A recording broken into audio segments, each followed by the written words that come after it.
Run. That's all Gorak's mind screamed as the cave bear exploded from the darkness. 12 feet of muscle and fury, claws like curved daggers, eyes reflecting the torch fire with demonic rage. Behind him his daughter screamed. The bear's paw caught him across the chest, sending him flying into the cave wall. Ribs cracked, blood filled his mouth. But Gorak was Neanderthal, built like a mountain, stronger than any human alive today, and his daughter was behind him. He grabbed his thrusting spear, thick as a man's wrist, tipped with a flint blade sharp enough to shave with. The bear charged. Gorak planted his feet, angled the spear up, and met death head-on. 400 pounds of prehistoric rage impaled itself on Neanderthal engineering. The spear bent, held, then snapped, but not before finding the heart. Gorak had 16 broken bones, a punctured lung, injuries that would kill a modern human in hours. He lived another 30 years. How? How did a people with stone tools hunt woolly mammoths? How did they survive when 7-foot hyenas stalked their children? How did they live through volcanic winters that dropped temperatures to 60 below? How did they fight off saber-toothed cats, giant bears and wolf packs with nothing but muscle, courage, and weapons they carved from stone? And why did these ultimate survivors, these absolute units of human evolution, disappear right when we showed up? Were we allies or executioners? For 400,000 years, Neanderthals were the undisputed champions of the Ice Age. They brought down giants. They survived the unsurvivable. They were so tough that broken bones barely slowed them down. So strong that modern Olympic athletes would look like children beside them. They mastered fire when Europe was frozen solid, created weapons that could drop a mammoth, performed surgery with stone knives, built shelters from the bones of their prey. These weren't cavemen. These were superhumans. Every hunt was a boss fight. Every winter was an apocalypse. Every day was a battle that would break us. But not them. Never. Them. Until one day, they were gone. What the hell happened? Was it the ultimate prehistoric showdown when Homo sapiens invaded their territory? Did we defeat them in brutal combat, outsmart them, outbreed them? Or did these warriors who feared nothing that walked the earth meet an enemy even they couldn't defeat? This is their story, not of primitive creatures struggling to survive, but of the most successful predators our planet has ever produced. Hunters who killed giants with pointed sticks. Warriors who laughed at wounds that would cripple us. Survivors who conquered a frozen world with nothing but strength, intelligence, and absolutely zero quit. And the shocking truth about what really killed the unkillable. Welcome to the most violent, brutal, and incredible survival story ever told. The real Game of Thrones had tusks. The woman knew she was dying, not from the fever that had burned through her body for days, or the cough that brought blood to her lips. She was dying because she was the last of her kind in this cave that had sheltered her people for 1,000 generations. Outside, snow fell on the Gibraltar cliffs, just as it had every winter of her 42 years. But this winter was different. The others were gone. Her daughters taken by the fever, her sisters vanished into the storm searching for food that no longer came. The herds had fled south. The berries had failed to grow.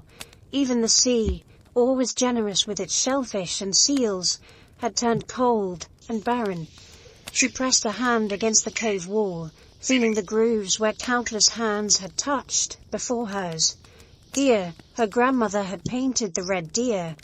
There, her mother had carved the symbols that marked the seasons, all of them gone now, their voices silenced, their stories ending with her rattling breath. But we know her story didn't truly end in that Gibraltar cave 28,000 years ago, because 3 weeks before she died, A group of tall, slim strangers had passed through the valley below. Among them walked a young woman whose grandmother had been different, stockier, stronger, with eyes that held a different kind of knowing. That young woman carried something precious in her blood, genes that would travel across continents and through millennia, genes that would help her descendants survive new plagues, adapt to strange climates, and build civilizations in places the last Neanderthal could never have imagined. Today, if you have European, Asian, or Native American ancestry, you carry between 1 and 4% of that dying woman's legacy in every cell of your body. Her people's genes influence how you respond to viruses, how your skin reacts to sunlight, even how your brain processes pain. The last Neanderthal may have died alone, but she didn't disappear. None of them did. They became us. This is the story of how that happened. How a species that survived 400,000 years of ice ages, volcanic winters, and predators that would terrify us today, finally met the one challenge they couldn't overcome: us. But it's also the story of how, in losing to us, they won a different kind of immortality. Because every time you fight off a cold, every time your body efficiently processes fat in winter, every time you feel that deep, inexplicable connection to a cave painting or a stone tool, you're experiencing the gift the Neanderthals left behind. They were our competitors. They were our lovers. They were our teachers. And in ways science is only beginning to understand, they are our ancestors. This is their story, and like all the best stories, it begins long before the end. If you could travel back 100,000 years and stand face to face with a Neanderthal, your first thought wouldn't be about how different they looked. It would be about how impossibly strong they were. The man standing before you would be shorter than average by today's standards, maybe 5 feet 5 inches, but built like a professional wrestler who'd spent a lifetime training in a freezer. His chest would be massive, barrel-shaped, with ribs that flared out to accommodate lungs 20% larger than yours. His arms, thick as tree trunks, would show muscle attachments that modern bodybuilders could only dream of achieving. But it was the subtle differences that really mattered. Those wide nostrils weren't just prominent, they were sophisticated heating systems, warming Arctic air before it could damage delicate lung tissue. That projecting face acted like a car's radiator in reverse, filled with sinuses that trapped and warmed each breath. Even their shorter limbs served a purpose. Less surface area meant less heat loss, the same principle that makes a coffee mug stay warmer than a dinner plate.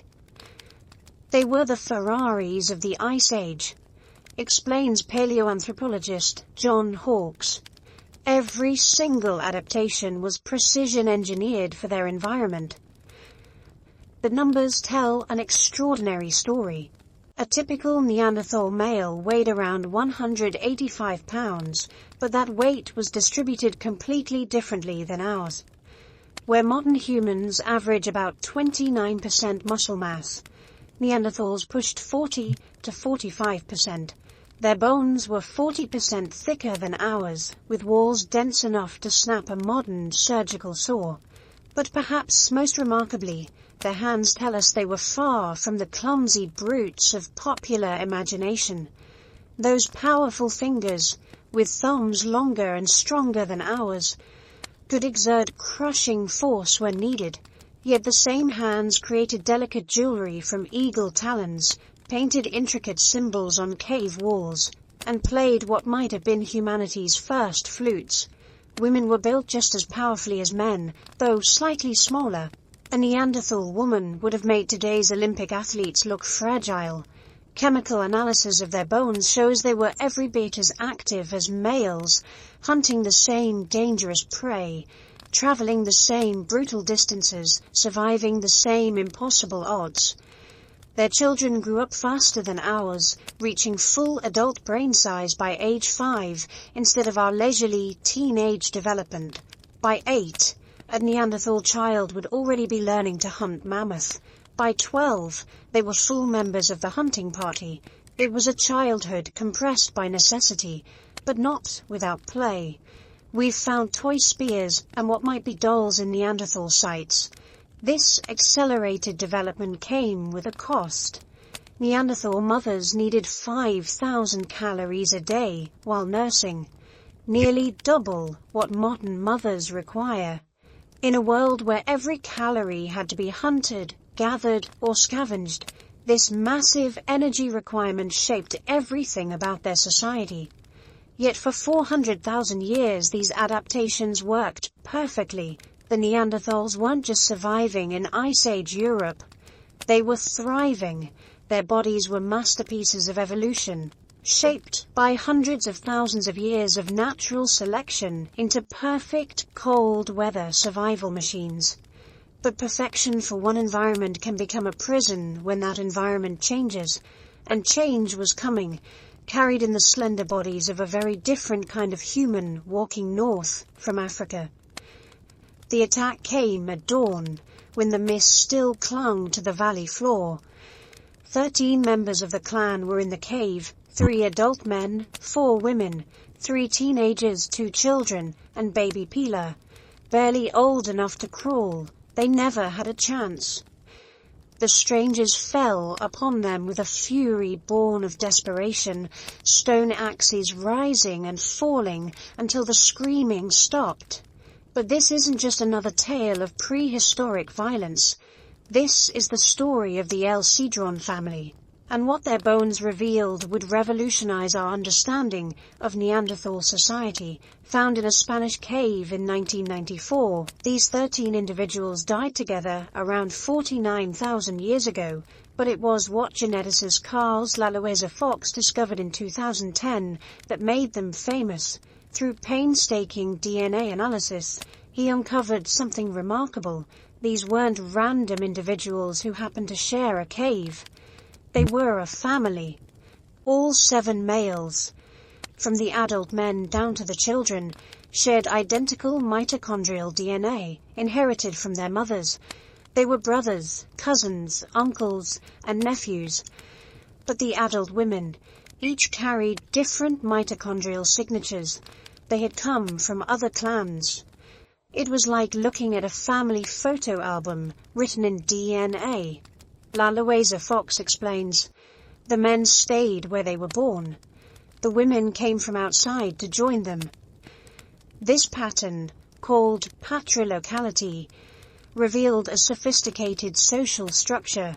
Neanderthal women, likely in their teens, would leave their birth families to join their mates' clans. It was a system that prevented inbreeding while maintaining territorial stability. The men knew every rock, every hunting ground, every seasonal change in their homeland because their fathers and grandfathers had taught them. The women brought new genes, new knowledge, perhaps new technologies from their birth clans. But the El Cedron family showed us something even more profound. Analysis of their bones revealed chronic malnutrition. Their teeth showed growth interruptions from repeated periods of starvation. Yet they had survived these hardships together for years. When food was scarce, they shared what little they had. When children went hungry, adults went hungrier. When the baby cried, someone always had enough energy to comfort her. They were barely surviving, but they were surviving together. The bones tell other stories too. One teenager had a painful tooth abscess that would have made eating agony. Yet he was well nourished, meaning someone, probably his mother, had been mashing his food for him. An adult male had an injured shoulder that never properly healed. He couldn't have thrown a spear or carried heavy loads, but he was just as well fed as the others. In their final moments, the family was together. The children's bones were found near the women's, as if they'd tried to shield the young with their bodies. The men were scattered near the cave entrance. They tried to fight.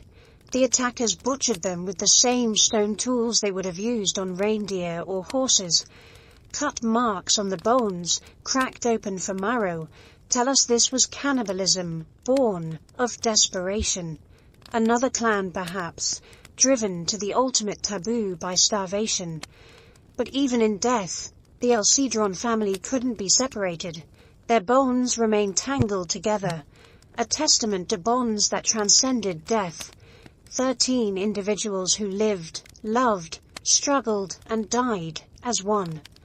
They show us that Neanderthals weren't so different from us, says archaeologist Antonia Rosas. They had families, they had love, they had loyalty that lasted until the very end. And in their DNA, frozen in time, we can still read the story of a social system so successful it lasted 400,000 years. Until the day it didn't. The flame had been burning for 300 years. In the cave known as Abri Romani, nestled in the cliffs of northeastern Spain, generations of Neanderthals had kept the same fire alive through summers and winters, births and deaths, feast times and famines. They fed it with pine branches when the forests were lush, with bones when wood was scarce, with dried grass when nothing else remained. This wasn't just a fire, it was the heart of their world. Fire wasn't just a tool for Neanderthals, explains archaeologist Josep Valverdú, who excavated the site. It was the center of their social universe. Everything important happened around that flame. The evidence at Abri Romani is staggering. Over 200 distinct hearths have been found, layered one atop another, like a timeline written in ash. Some are massive communal fires that could have warmed 30 people.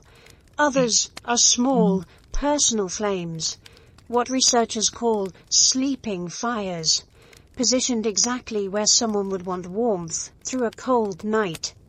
But the Neanderthals' mastery of fire went far beyond simply keeping warm. By 400,000 years ago, they had already discovered that different woods burned differently. Pine for quick, hot flames when cooking, oak for long, steady heat through the night, bones for smokeless fires that wouldn't reveal their position to predators or enemies. At Kesem Cave in Israel, researchers found evidence that shocked them. Neanderthals 400,000 years ago weren't just using fire.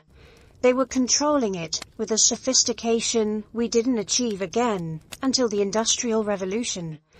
They had created different temperature zones within the cave. Hot areas near 500 degrees Fahrenheit for cooking, warm zones around 200 degrees Fahrenheit for sleeping, cool areas for food storage. They were essentially engineering their living spaces with fire, notes archaeologist Ran Barkai. This isn't primitive. This is brilliant. The cooking revolution changed everything. Raw meat is tough, demanding powerful jaws and hours of chewing. Cooked meat is tender, its proteins already partially broken down. Raw tubers are barely digestible. Cooked ones release their starches, providing quick energy. Fire didn't just make food taste better, it made calories more accessible, freeing up energy that could be used for bigger brains instead of bigger guts. At Shunadar Cave, researchers found something even more remarkable. Evidence of chemistry. Neanderthals were creating birch, tar, a complex adhesive that requires maintaining precise temperatures between 340 to 400 degrees Fahrenheit for hours. Too hot, and the tar burns. Too cool, and it won't form. They were achieving this 200,000 years before humans invented pottery to control the process. But perhaps most remarkably, fire shaped their social lives in ways we're only beginning to understand. At Abri Romani, the hearths aren't randomly scattered, they're organized. Cooking fires near the cave entrance where smoke could escape. Sleeping fires along the walls. Craft fires for making tools or preparing hides. In specific work areas that remained constant for centuries. Around these fires, knowledge passed from generation to generation. Grandmothers taught children which woods burned cleanest. Fathers showed sons how to bank coals to last through the night. Mothers demonstrated how wrong to roast a mammoth haunch until the fat rendered just right. The Spanish archaeologist Eudald Carbonell puts it beautifully. When Neanderthals gathered around their fires, they weren't just sharing warmth. They were sharing stories, knowledge, culture. The fire was their university, their library, their television. And when the last Neanderthal fires went out 28,000 years ago, it wasn't because they'd forgotten how to make them. In cave after cave, the final hearths are perfectly constructed, carefully maintained. They knew how to keep the flame alive. What they'd lost was the world that gave it meaning. The mammoth herd moved across the frozen plain like mountains given life. 43 animals, from massive matriarchs to calves barely hip-high to their mothers, following ancient paths worn deep by thousands of generations. They didn't notice the eyes watching from the ridge above. Gorrell studied the herd with the patience of a master. At 35, he was old for a hunter, but his mind held maps of mammoth movement that stretched back to his grandfather's time. He knew this matriarch, the one with the broken tusk, she'd summered at the Salt Lick near the Three Rivers for 20 years, always took the same path to winter grounds, always paused at the narrow valley where the stream cut deep. Behind him, 12 hunters waited. Not all were men. Erla and her sister Mora could throw a spear as straight as any male. Young Terek, only 14 but already strong as a bison, gripped his thrusting spear with white knuckles. This would be his first mammoth. The young bull, Gorrell whispered, gesturing with his chin toward a smaller male lingering at the herd's edge. He limps. They'd been tracking him for 3 days. A festering wound on his rear leg, probably from a cave lion attack, had slowed him just enough. Still dangerous, even a wounded mammoth could crush a hunter like dried leaves. But possible. The ambush point lay 2 miles ahead, a narrow defile where the cliffs pressed close, and the stream had cut the ground soft and treacherous. Their fathers had killed mammoth there. Their children would too, if the herd survived. Modern archaeology tells us that Neanderthal mammoth hunting wasn't opportunistic. It was systematic. At Spy Cave in Belgium, researchers found the remains of at least 35 mammoths, all killed using the same technique, spears driven between the ribs from below, piercing the heart or lungs. The angle of entry tells us the hunters were underneath their prey when they struck. They were getting close enough to smell the mammoth's breath, explains archaeologist Gerrit Dusseldorp. This wasn't hunting. This was intimate combat. The nutrition numbers explain why they took such risks. A single adult mammoth provided 3,600 pounds of meat, enough to feed a clan of 25 for 2 months. The fat was even more valuable. 400 pounds of high-energy fuel that could be rendered, stored, mixed with dried meat to make pemmican that lasted through the hardest winters. The bones became tools, shelters, fuel.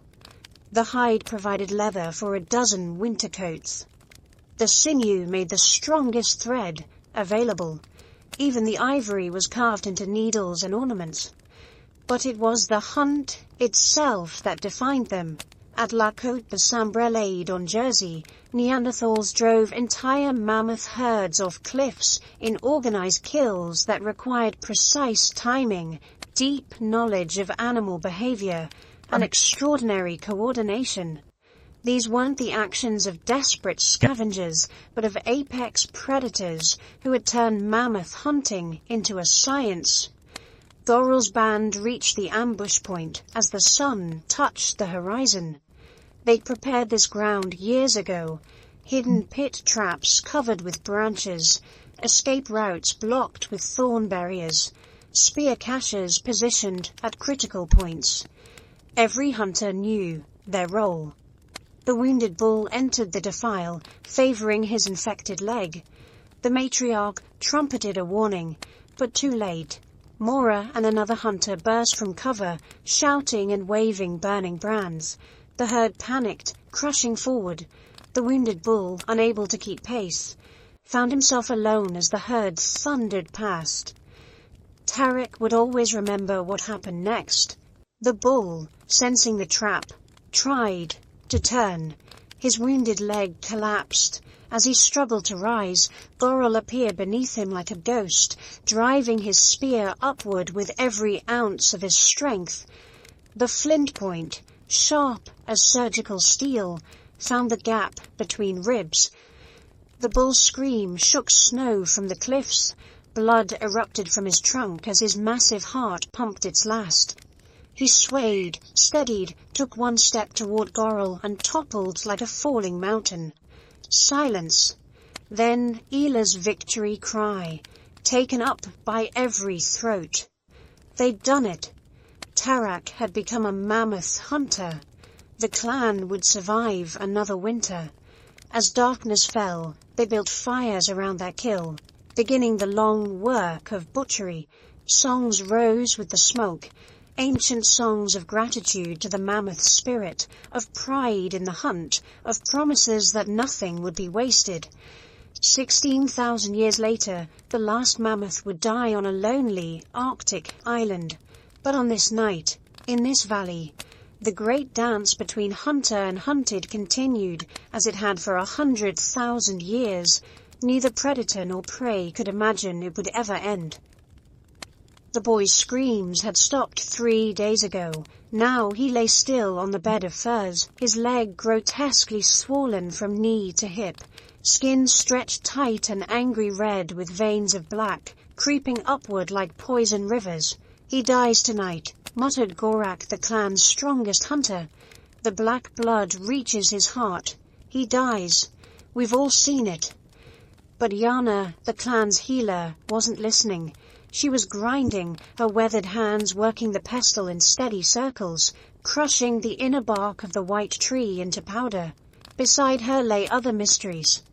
The grey mould scraped from certain damp rocks, the bitter root that made wounds close clean, the yellow flowers that brought down fever.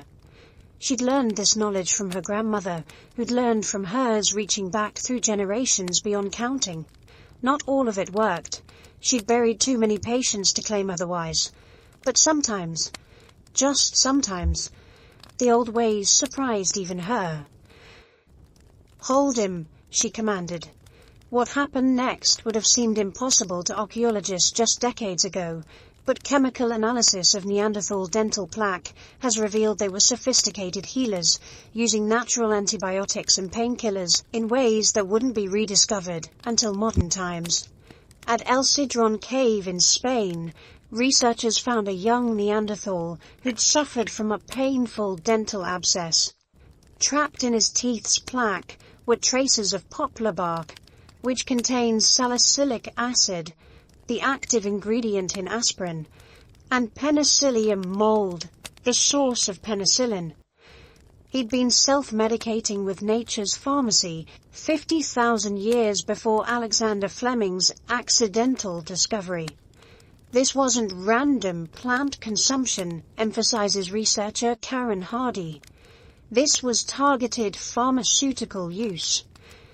Yana spread the poultice on the boy's leg, the mixture of ground bark, mold, and bear fat forming a grey-green paste that smelled of earth and rain. The boy whimpered but didn't wake. His mother held his hand, her eyes never leaving Yana's face. The evidence for Neanderthal medical knowledge extends far beyond antibiotics. At Shanadar Cave in Iraq, archaeologists found a pharmacy's worth of medicinal plants. Yarrow for wound healing, marshmallow for digestive issues, grey hyacinth for inflammation. These weren't food plants, they were medicine. But perhaps most remarkably, Neanderthals performed successful surgeries. A skull from Krapina shows evidence of therapeutic trepanation, deliberate opening of the skull to relieve pressure. The patient survived, as shown by healing around the surgical site. At another site, an arm amputation shows clear evidence of medical intervention. The bone was cleanly cut, the wound carefully treated. The patient lived for years afterward. By morning, the black veins had stopped spreading. By the second day, the swelling began to recede. By the week's end, the boy was sitting up, weak but alive, slurping marrow broth, while his mother wept with relief. But the most extraordinary medical story comes from Shanidar Cave itself. Shanidar I, an adult male, survived with injuries that should have killed him multiple times over. A crushed eye socket that left him partially blind. A withered arm that was eventually amputated, severe arthritis, and hearing loss. He lived to around 45, elderly by Neanderthal standards, meaning his clan cared for him for decades. This wasn't just medical treatment, notes archaeologist Penny Spakins. This was a healthcare system based on compassion. The knowledge was vast and specific. They knew which plants to harvest under the full moon when alkaloid content was highest. They understood that certain molds grew only on specific rocks in particular caves. They recognized that honey could prevent wound infection, that certain clays could draw out poison, that steam from boiling herbs could clear congested lungs. They set broken bones.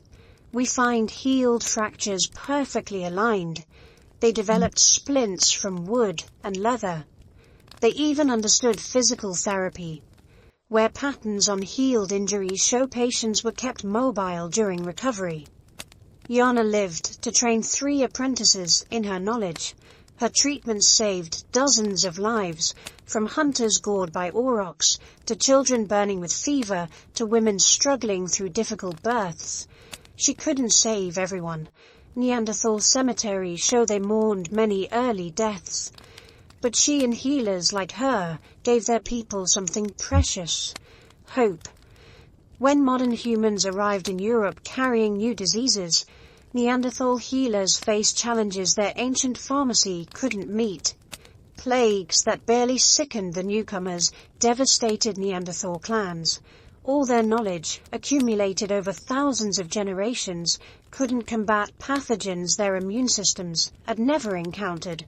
But before they vanished, they passed some of that knowledge on. Even today, traditional healers in remote parts of Europe use remedies that echo Neanderthal practices. The willow bark tea your great-grandmother brewed for headaches, the moldy bread applied to wounds, the steam treatments for congestion, all carry whispers of wisdom, first discovered by healers like Jana, saving lives in caves lit only by fire. Professor João Zilhão stood in the darkness of Cueva de Adales, his headlamp illuminating something that would shatter a century of assumptions. The red ochre splashed across the cave wall wasn't random. It was deliberate, patterned, meaningful. And according to the uranium-thorium dating results he just received, it was 65,000 years old. 20,000 years before modern humans set foot in Europe, someone had created art here, and that someone could only have been a Neanderthal. I actually sat down on the cave floor. Zilhão recalls everything we thought we knew about cognitive evolution, about what made us special as a species. It all crumbled in that moment. The discovery sent shock waves through archaeology. For over a century, art had been the defining line between us and them. We were the artists, the symbol makers, the ones who painted our dreams on stone. Neanderthals were the ones who couldn't, wouldn't, didn't. Except they did. The evidence is now overwhelming. In 3 separate caves across Spain, Neanderthals created the world's oldest known cave art. Hand stencils made by blowing pigment around a hand pressed to the wall. Geometric patterns of dots and lines. Abstract shapes that might represent animals, or might represent something beyond our understanding. But to understand what this means, we need to stand where they stood, in the deepest dark of the cave. Imagine it. You're following your grandmother through passages you've traveled since childhood. The cave swallows all sound except your breathing and the soft scuff of feet on stone. Light dies just meters from the entrance. You're navigating by touch, memory, and the faint air currents that tell you where passages open and close. 300 meters in, a 10-minute journey through absolute darkness. She stops. By feel, she mixes the ochre she's carried in a hollow stone with water from an underground pool. The mixture has to be perfect, too thin and it won't stick, too thick and it won't spray. Now, she whispers, make your mark. You press your hand against the cold stone, feeling the countless hands that have pressed here before. Your grandmother takes a hollow bird bone, fills her mouth with ochre mixture, and blows. The spray coats everything except where your hand blocks it. When you pull away, your hand's negative remains, floating pale against the red. So you are remembered, she says, so you remember. The hand stencils are just the beginning. At La Pasiega Cave, Neanderthals created a red ladder-like symbol that might be the world's oldest known symbolic representation. At 64,000 years old, it predates any modern human art by 20,000 years. Near it, later, modern humans added animal figures, creating a multi-species art gallery spanning millennia. They weren't just making marks, explains archaeologist Alistair Pike. They were creating symbols that meant something to their community. The implications ripple outward. If Neanderthals created art, they had symbolic thought. If they had symbolic thought, they had complex language to share those symbols' meanings. If they had complex language, they had culture, mythology, perhaps even religion. At Bruniquel Cave in France, the evidence becomes even more extraordinary. Deep in the cave, 336 meters from any natural light, Neanderthals built mysterious circular structures from hundreds of broken stalagmites. The structures are 176,000 years old, making them among the oldest known human constructions. But why build circles from stone in the perfect darkness? Why travel so far from daylight to do it? This wasn't functional, notes archaeologist Jacques Jaubert. This was ritual. This was meaning made manifest in stone. The structures show evidence of fire, not cooking fires, but small flames placed at specific points. In the darkness, these fires would have created a dancing light show on the cave walls, shadows and flame bringing the stone circles to life. It's impossible not to think of ceremony, of initiation, of mysteries we'll never fully understand. But perhaps, most remarkably, Neanderthals adorned themselves. At Krapina in Croatia, they collected white-tailed eagle talons, not for food, but for jewelry. 8 talons, carefully notched and polished, one strung together as a necklace or bracelet. At 130,000 years old, it's among the world's oldest jewelry. Think about what that means. Someone looked at an eagle's claw and saw not just the claw, but potential beauty. Someone spent hours polishing and shaping, creating something that had no survival value whatsoever. Someone wore it, and others saw it and understood it meant something. Status, perhaps, or clan identity, or just that the wearer appreciated beautiful things.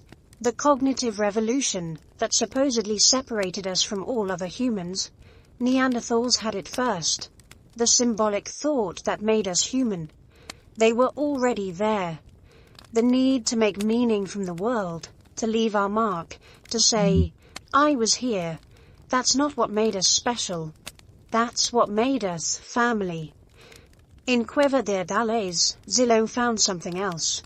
Flowstone had formed over some of the paintings, sealing them under rock. But in places where modern humans had also painted, They'd carefully worked around the older Neanderthal art, adding their own images while preserving what came before. They recognized it as art, Zillow notes. They respected it. Perhaps they even understood who had made it. Two human species separated by millennia, united in the universal need to create. In the darkness of the cave, there were no Neanderthals or sapiens. There were only artists. When archaeologist Ralph Selecki first saw the skeleton in 1957, he thought he'd found a victim of the cave-in that had sealed this level of Shanidar Cave. The bones were crushed, twisted, clearly belonging to someone who'd suffered terrible trauma. But as his team carefully exposed the remains, the truth became far more extraordinary. This wasn't a cave-in victim. This was a man who'd survived injuries that should have killed him a dozen times over. And not just survived, lived for decades after, cared for by his clan through every painful day. They called him Shanidar I, but the Kurdish workers who helped excavate him had a better name, Nandi, because even 40,000 years after his death, he deserved a name, not just a number. The litany of Nandi's injuries reads like a medical impossibility. His right arm had been crushed so badly it withered and eventually required amputation at the elbow. The blow that destroyed his arm had also crushed the right side of his skull, collapsing his eye socket and leaving him blind. In that eye he was deaf in one ear from bony growths that had completely blocked the canal. Both legs showed healed fractures. Degenerative joint disease riddled his spine and ankles. By rights, he should have died from any one of these injuries, explains Eric Trinkhaus, who spent years studying Nandi's remains. The fact that he didn't just survive but lived to an advanced age tells us everything about Neanderthal society. Nandi was around 45 when he died, elderly by Neanderthal standards. The wear on his remaining teeth, the arthritis in his joints, the well-healed bones, all spoke of decades lived after his injuries. Decades during which he couldn't hunt, couldn't craft tools, couldn't even feed himself easily with only one functioning arm. Yet, he thrived. Microscopic analysis of his bones shows he was well nourished throughout his life. His remaining teeth, though worn, show no signs of the malnutrition that plagued less fortunate Neanderthals. Someone had been cutting his food for him for decades. Someone ensured he had warm furs in winter, a safe place by the fire, protection from predators he could neither hear approaching nor flee from. This wasn't occasional help, notes Penny Spickens, who studies prehistoric compassion. This was systematic, organized healthcare that lasted decades. But Nandi wasn't passive in his survival. Wear patterns on his remaining arm show he'd adapted remarkably to his disabilities. He'd developed techniques for manipulating objects one-handed, contributing what he could to clan life. Perhaps he minded children while others hunted. Perhaps his one good eye spotted game from the cave mouth. Perhaps his memory held the stories that bound the clan together through dark winters. The amputated arm tells its own story. The bone shows clear evidence of healing, but the angle and nature of the cut suggests deliberate removal. Some archaeologists believe this might be history's first successful surgical amputation. The arm, mangled beyond saving, threatened Nandi's life with infection. Someone, a healer perhaps, or just someone who loved him, made the terrible decision to remove it. Imagine that moment. No anesthesia beyond whatever plant medicines they knew, no sterile surgical tools, no antibiotics. Just stone blades, tremendous courage, and the desperate need to save a clan member's life. They cut through muscle and sinew, cauterized blood vessels, treated the massive wound. And somehow, against all odds, Nandi survived. But the most remarkable evidence comes from Nandi's spine. The degenerative disease would have caused constant, severe pain. Every movement would have been agony. Yet the wear patterns show he remained mobile, active even. He didn't give up. Neither did his clan. When Nandi finally died, from what appears to be natural causes, he was buried with the same care shown to any clan member. No sign that his disabilities made him less valued. If anything, his prominent burial location suggests he was especially honored. Nandi destroys the myth of prehistoric life as brutal and uncaring, Trinkas emphasizes. His survival required a level of community compassion we'd consider remarkable even today. Modern disability advocates have embraced Nandi as history's first documented disabled person. But perhaps more importantly, he's history's first documented community care recipient, proof that even 40,000 years ago, human worth wasn't measured solely in physical capability. In a world where survival required constant physical effort, where every calorie had to be hunted or gathered, where predators and weather and accident threatened daily death, a clan of Neanderthals decided that Nandi's life had value beyond his ability to contribute economically. They decided that caring for him was worth the cost. They decided that leaving him behind was unthinkable. It's impossible to know what Nandi gave back to his clan in return for their care. Perhaps his knowledge of seasonal patterns saved them from starvation. Perhaps his stories maintained their oral history.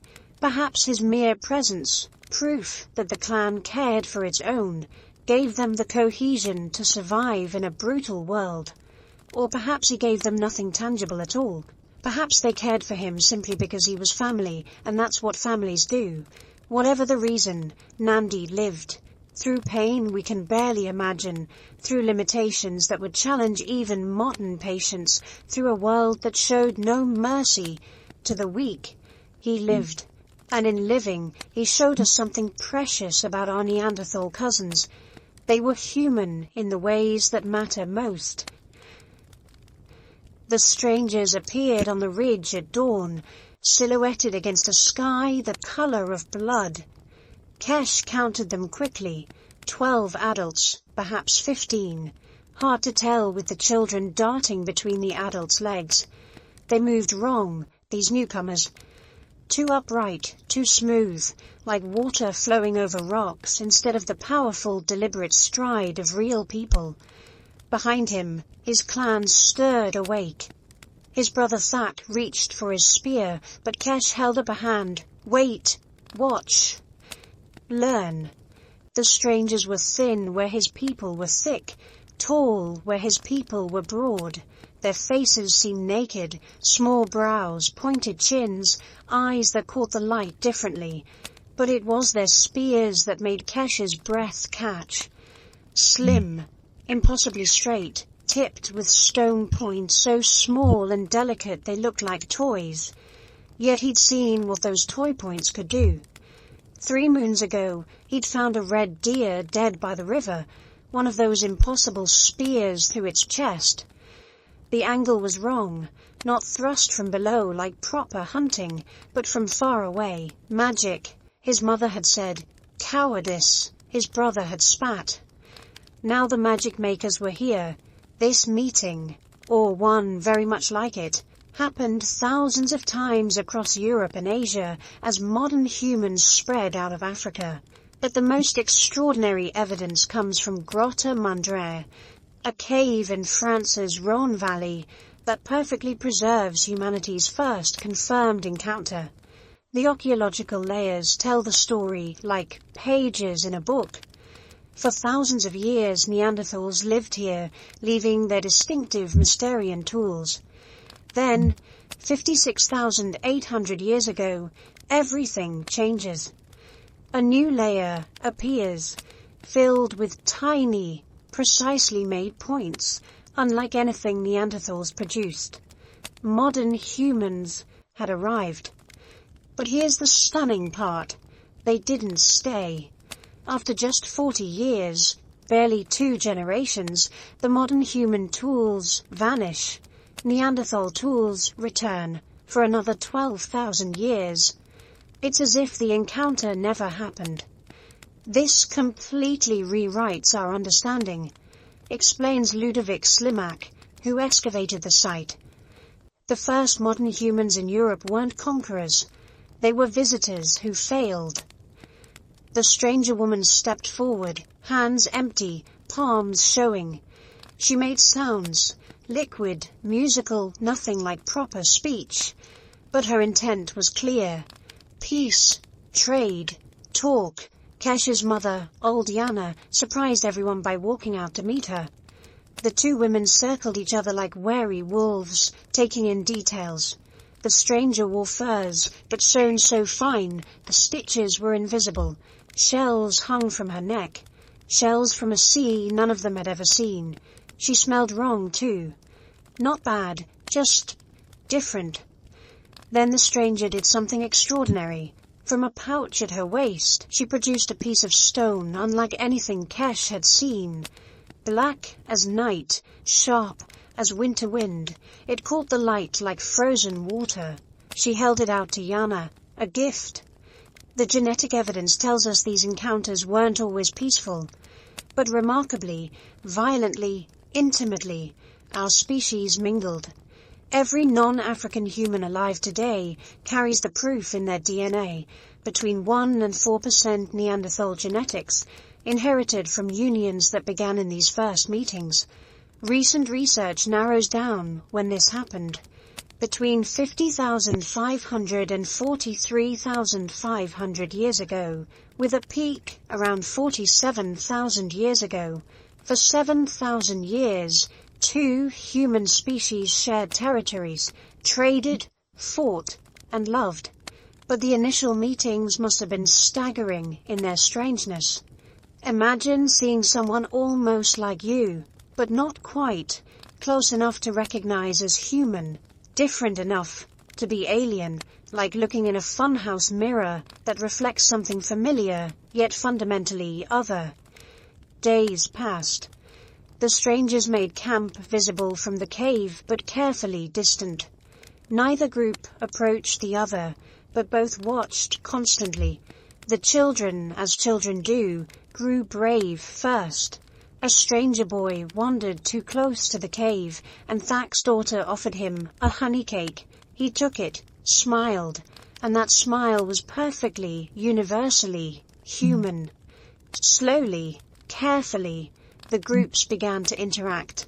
The strangers had things the clan wanted, those impossible black stone blades, shells that sang when blown through, stories told in pictures scratched on bark. The clan had things the strangers needed, knowledge of where the herds wintered, which plants healed and which killed, how to survive when the ice winds came.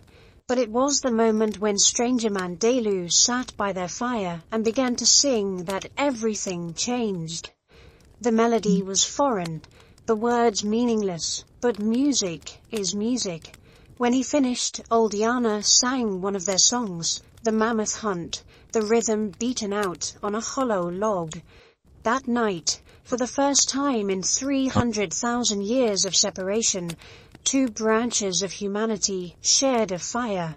Archaeological evidence from sites across Europe shows this pattern repeated endlessly. At Bacho Kiro Cave in Bulgaria, modern human and Neanderthal tools appear mixed together. At Châtel-Perron in France, Neanderthals began making jewelry and bone tools after contact with modern humans. Ideas flowed both directions. It wasn't replacement, emphasizes archaeologist Clive Finlayson. It was fusion. The DNA tells us something else remarkable. The gene flow went primarily one direction. Neanderthal males with modern human females produced most of the hybrids who survived. Perhaps Neanderthal women had more difficulty with hybrid pregnancies. Perhaps social structures favored certain pairings. We'll never know for certain. But we know this. When Kesh's daughter ran off with one of the stranger men, when Thak took a stranger woman as his second wife, when the children they produced looked a little like both peoples. That's when the future of humanity was written. Not in conquest, not in replacement, but in the oldest human tradition of all. Despite all differences, despite all fears, despite all strangeness, we recognized each other as human, and in that recognition, we became one people. The strangers stayed through winter, learning and teaching in equal measure. By spring, when they moved on, they weren't strangers anymore. They were family. The girl was wrong, and everyone knew it. At 6 years old, Pila stood taller than children 2 winters older.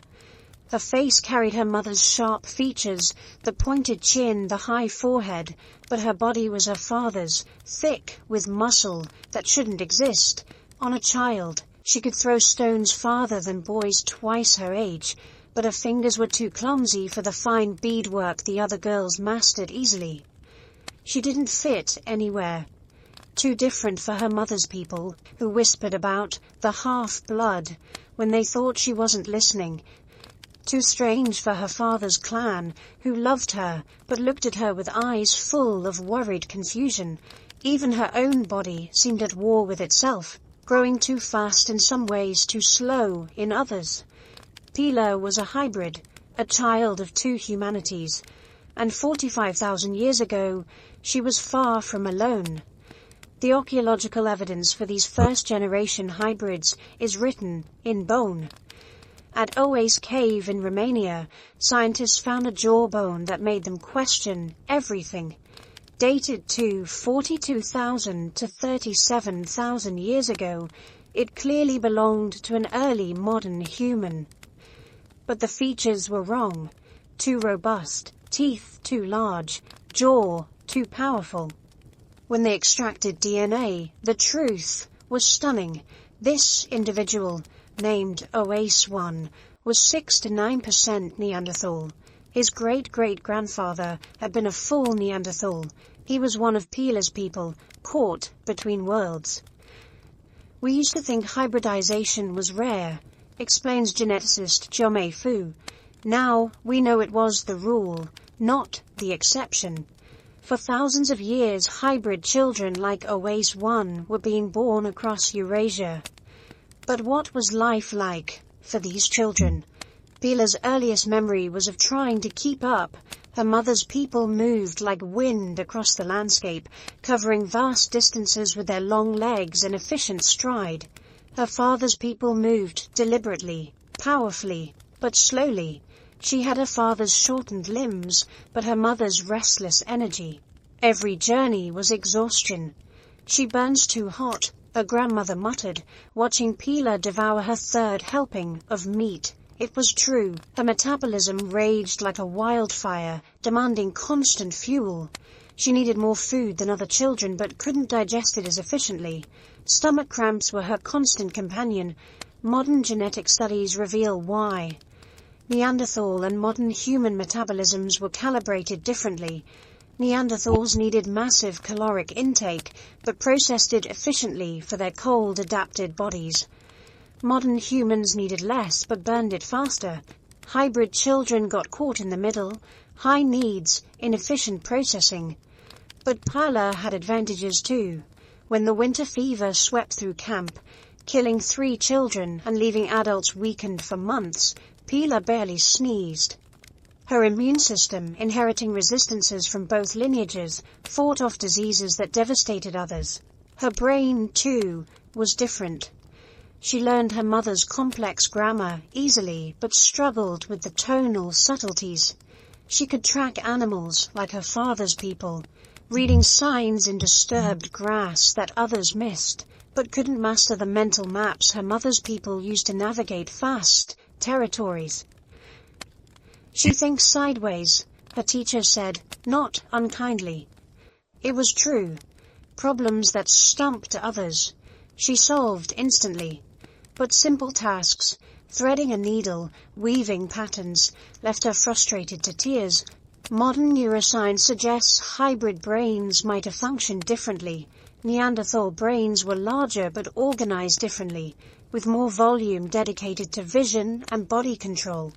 Modern human brains had more complex language centers. Hybrids like Pila might have genuinely thought differently than either parent species. The social challenges were even harder.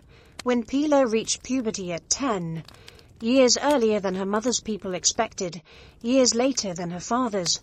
Neither culture's coming-of-age rituals fit. She was too young for the woman ceremonies, too old for the child blessings. Dating would be its own nightmare. Her mother's people found her too stocky, her features too coarse. Her father's people thought her fragile, her build too slight. The few other hybrids she met were usually cousins, too close for pairing. Modern genetic evidence shows many hybrid lineages died out, possibly due to fertility issues. Female hybrids especially might have faced pregnancy complications, their pelvises caught between two evolutionary designs. Male hybrids often had fertility problems, their Y chromosomes incompatible with either parent species, but some survived. Some thrived, and their genes changed humanity forever. When Pila finally found a partner, another hybrid from a clan 3 valleys over, their children surprised everyone. Some looked fully modern human, others showed strong Neanderthal features. The genes sorted and shuffled in ways no one could predict. That's how it worked, explains population geneticist David Reich. First-generation hybrids were evolutionary laboratories. Their children might inherit the best of both lineages, or the worst. The genes that survived tell us which combinations worked. Neanderthal immune system genes persisted because they protected against Eurasian diseases. Genes for skin color and hair texture helped hybrids adapt to less sunny climates. But genes affecting brain development and fertility were ruthlessly selected against. Modern humans carry the success stories, the hybrid genes that gave advantages. We don't carry the failures, the combinations that created children too different to survive. For every Pila who made it to adulthood, how many died in infancy, their bodies unable to reconcile two evolutionary paths? Yet Pila lived. She had children who had children who had children, spreading successful hybrid genes across continents. When she died at 35, old for her time, she was surrounded by grandchildren who carried her legacy in every cell. Some looked like her mother's people, tall and graceful, some like her father's, broad and powerful, but all were something new. Not Neanderthal, not quite modern human, but the future of our species. Today, if you have European, Asian, or Native American ancestry, you are one of Pila's descendants. The Neanderthal genes in your cells are the ones that survived the hybrid lottery, the combinations that worked, the gifts our cousins gave us before they vanished. We are all children of two worlds, and like Pila, we're still trying to figure out where we fit. The storm hit without warning, turning the world white. Mara pulled her hood tighter, the wolverine fur trim creating a pocket of warm air around her face. Beneath her parka, 3 layers of clothing trapped her body heat. Soft rabbit skin against her skin, a middle layer of deer hide, and the outer shell of bear fur, fur side in. Her leggings, crafted from caribou hide and lined with fox fur, kept her legs warm even as she waded through waist-deep snow. Beside her, one of the newcomers, the tall, thin people from the south, shivered violently despite wearing what they clearly thought was winter clothing. Their single-layer deer-hide cape, loosely draped and tied with sinew, was already soaked through. Ice crystals formed in their hair and eyebrows. They wouldn't last another hour. Here, Mara said, pulling off her spare parka. It had taken her mother 2 moons to make it, but letting this stranger freeze would bring shame on her clan. The newcomer's eyes widened as they felt the garment's weight, triple-layered, every seam sealed with pine pitch, the hood perfectly fitted to trap warm air without blocking vision. This wasn't clothing, this was technology. And 50,000 years ago, it was the difference between life and death. For decades, archaeologists assumed Neanderthal clothing was primitive, rough furs thrown over shoulders, maybe tied with crude leather strips. Then they started finding the evidence that changed everything. Specialized tools for working hides, wear patterns on teeth from softening leather, and most remarkably, bone needles with eyes for threading. Neanderthal clothing was couture, explains archaeologist Mark Collard. They were creating fitted garments 30,000 years before modern humans figured out farming. The process began with the hunt, but not for meat. Neanderthals selected specific animals for their pelts: wolverine fur, which frost doesn't stick to, for hood trim; wolf fur for inner linings; bear fur for outer shells; rabbit pelts for baby clothes. Each animal skinned at specific times of year when their fur was thickest.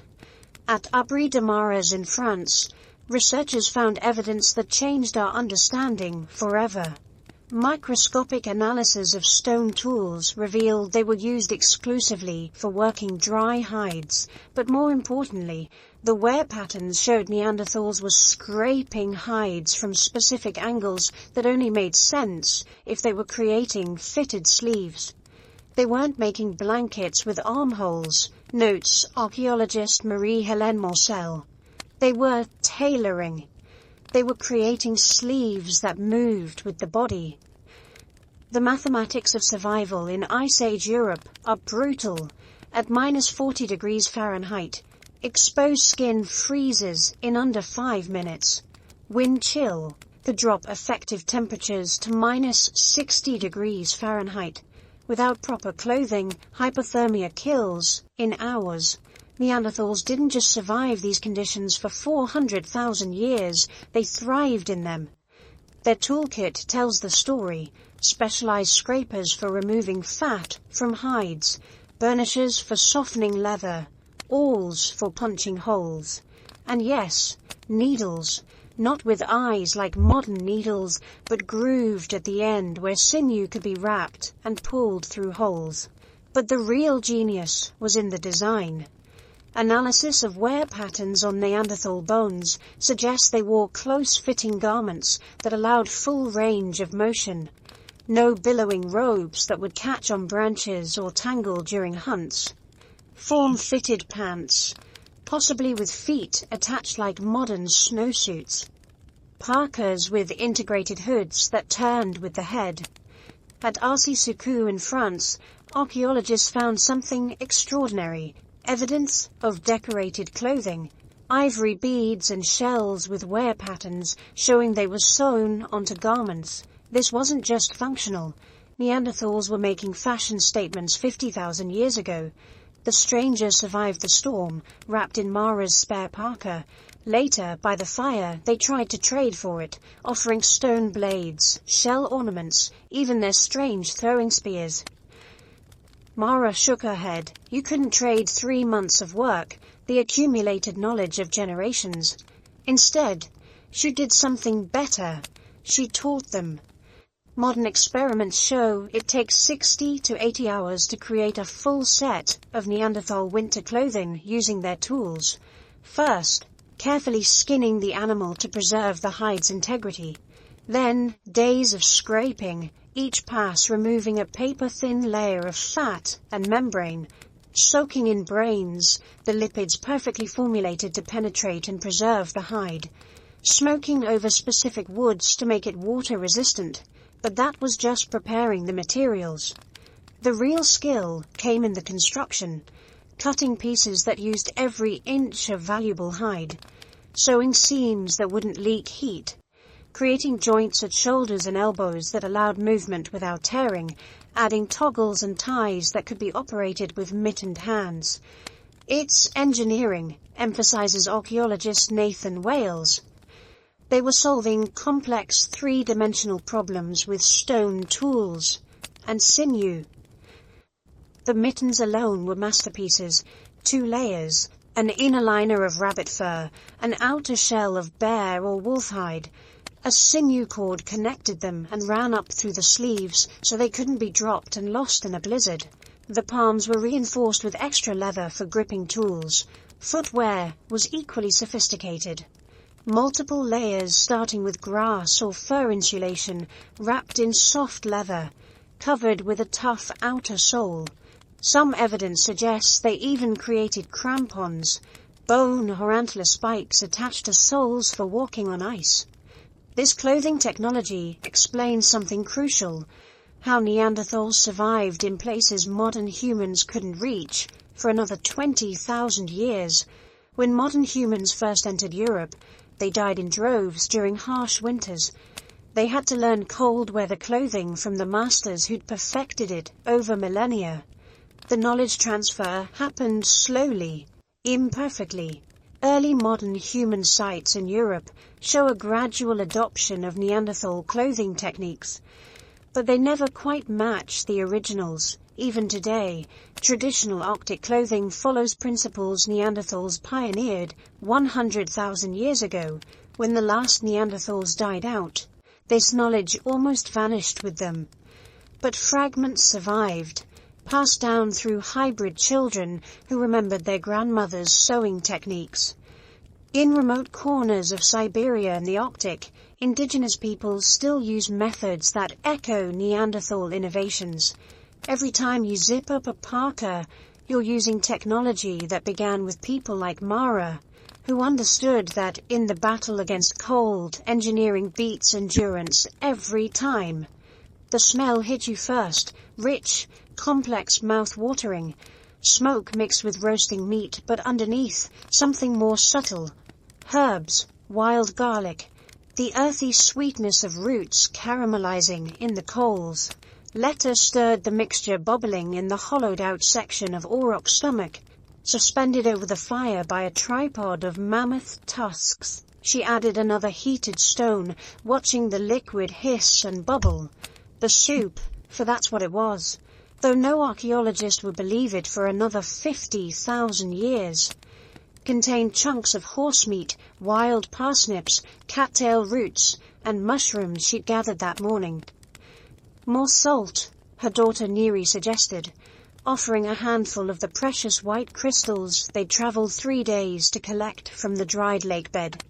This scene, a Neanderthal kitchen in full operation, would have been dismissed as fantasy just decades ago.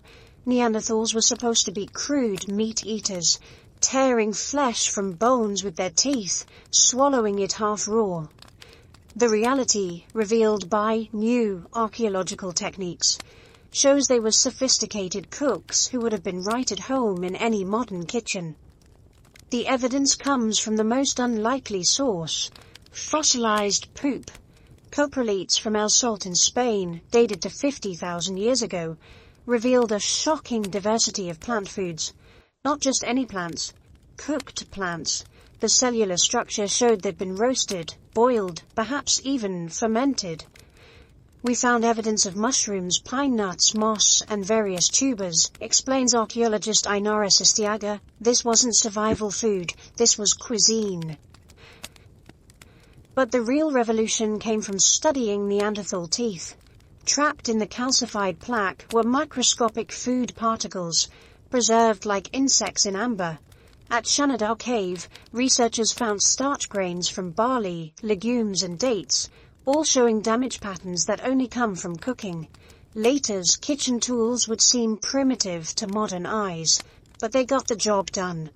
Sharp flakes for cutting, their edges refreshed with a quick strike when they dulled. Hammer stones for cracking bones to extract marrow, the butter of the Paleolithic. Grinding stones for processing seeds and nuts into flour. The cooking methods were surprisingly sophisticated. Direct roasting over flames for quick meals. Slow cooking in pits lined with hot stones for tough cuts. Smoking to preserve meat for lean times. And yes, boiling, either in naturally hollow stones filled with water and hot rocks, or in those auroch stomach containers that could withstand moderate heat. At Abri Romani in Spain, archaeologists found evidence that made them reimagine Neanderthal cooking entirely. Different areas of the cave were dedicated to different types of food preparation. A roasting area near the entrance where smoke could escape. A processing area where bones were cracked and meat butchered. A grinding area where plant foods were prepared. It's organized exactly like a modern kitchen, notes archaeologist José Valverdú. Different work zones for different tasks. They were thinking about workflow efficiency 50,000 years ago. The daily meal preparation began before dawn, while hunters tracked prey. Gatherers, usually women and children, dispersed to collect plant foods. They knew exactly when pine nuts would ripen, where the best tubers grew, which mushrooms were safe, and which would kill. Neri returned from her morning foray with her leather pouch bulging. Acorns that would need extensive processing to remove their bitter tannins. Wild carrots, smaller and tougher than modern varieties, but full of flavor. Birds' eggs stolen from nests. And her prize, a honeycomb defended by angry bees, her face still showing the red welts of their stings. The acorns alone would take days to process. First, shelling with stones, then grinding into meal, repeated soaking to leach out the tannins, changing the water until it ran clear. Finally, the meal could be formed into cakes and baked on hot stones. The result, a nutritious bread that could last for weeks. But Neanderthals weren't just cooking for nutrition, they were cooking for flavor.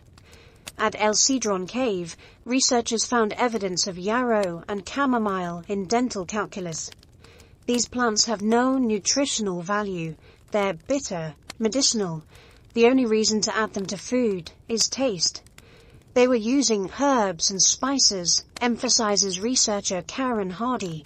This is culinary behavior, not just subsistence. The evening meal was the day's main event.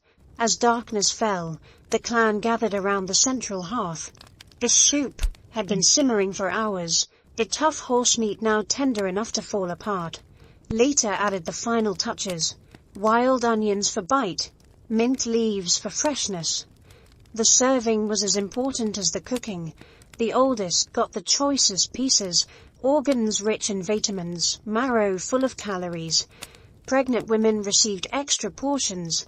Children got softer pieces, pre-chewed if necessary. Everyone ate from shared containers, reinforcing social bonds with every meal. But perhaps most remarkably, Neanderthals understood food safety. Cooking areas were kept separate from living spaces. Bones and food waste were disposed of away from sleeping areas. At some sites, they even burned their garbage. Perhaps to avoid attracting scavengers, or perhaps because they understood the connection between waste and disease. The most touching evidence comes from dental wear patterns. Elderly Neanderthals with worn or missing teeth show signs of eating soft foods, soups, stews, mashed vegetables. Someone was modifying their cooking to help clan members who could no longer chew tough foods. Modern nutritional analysis of Neanderthal diets reveals they were getting a balanced array of nutrients. Protein from meat, carbohydrates from roots and seeds, fats from marrow and brains, vitamins from organs and plants. Seasonal variation provided different nutrients throughout the year.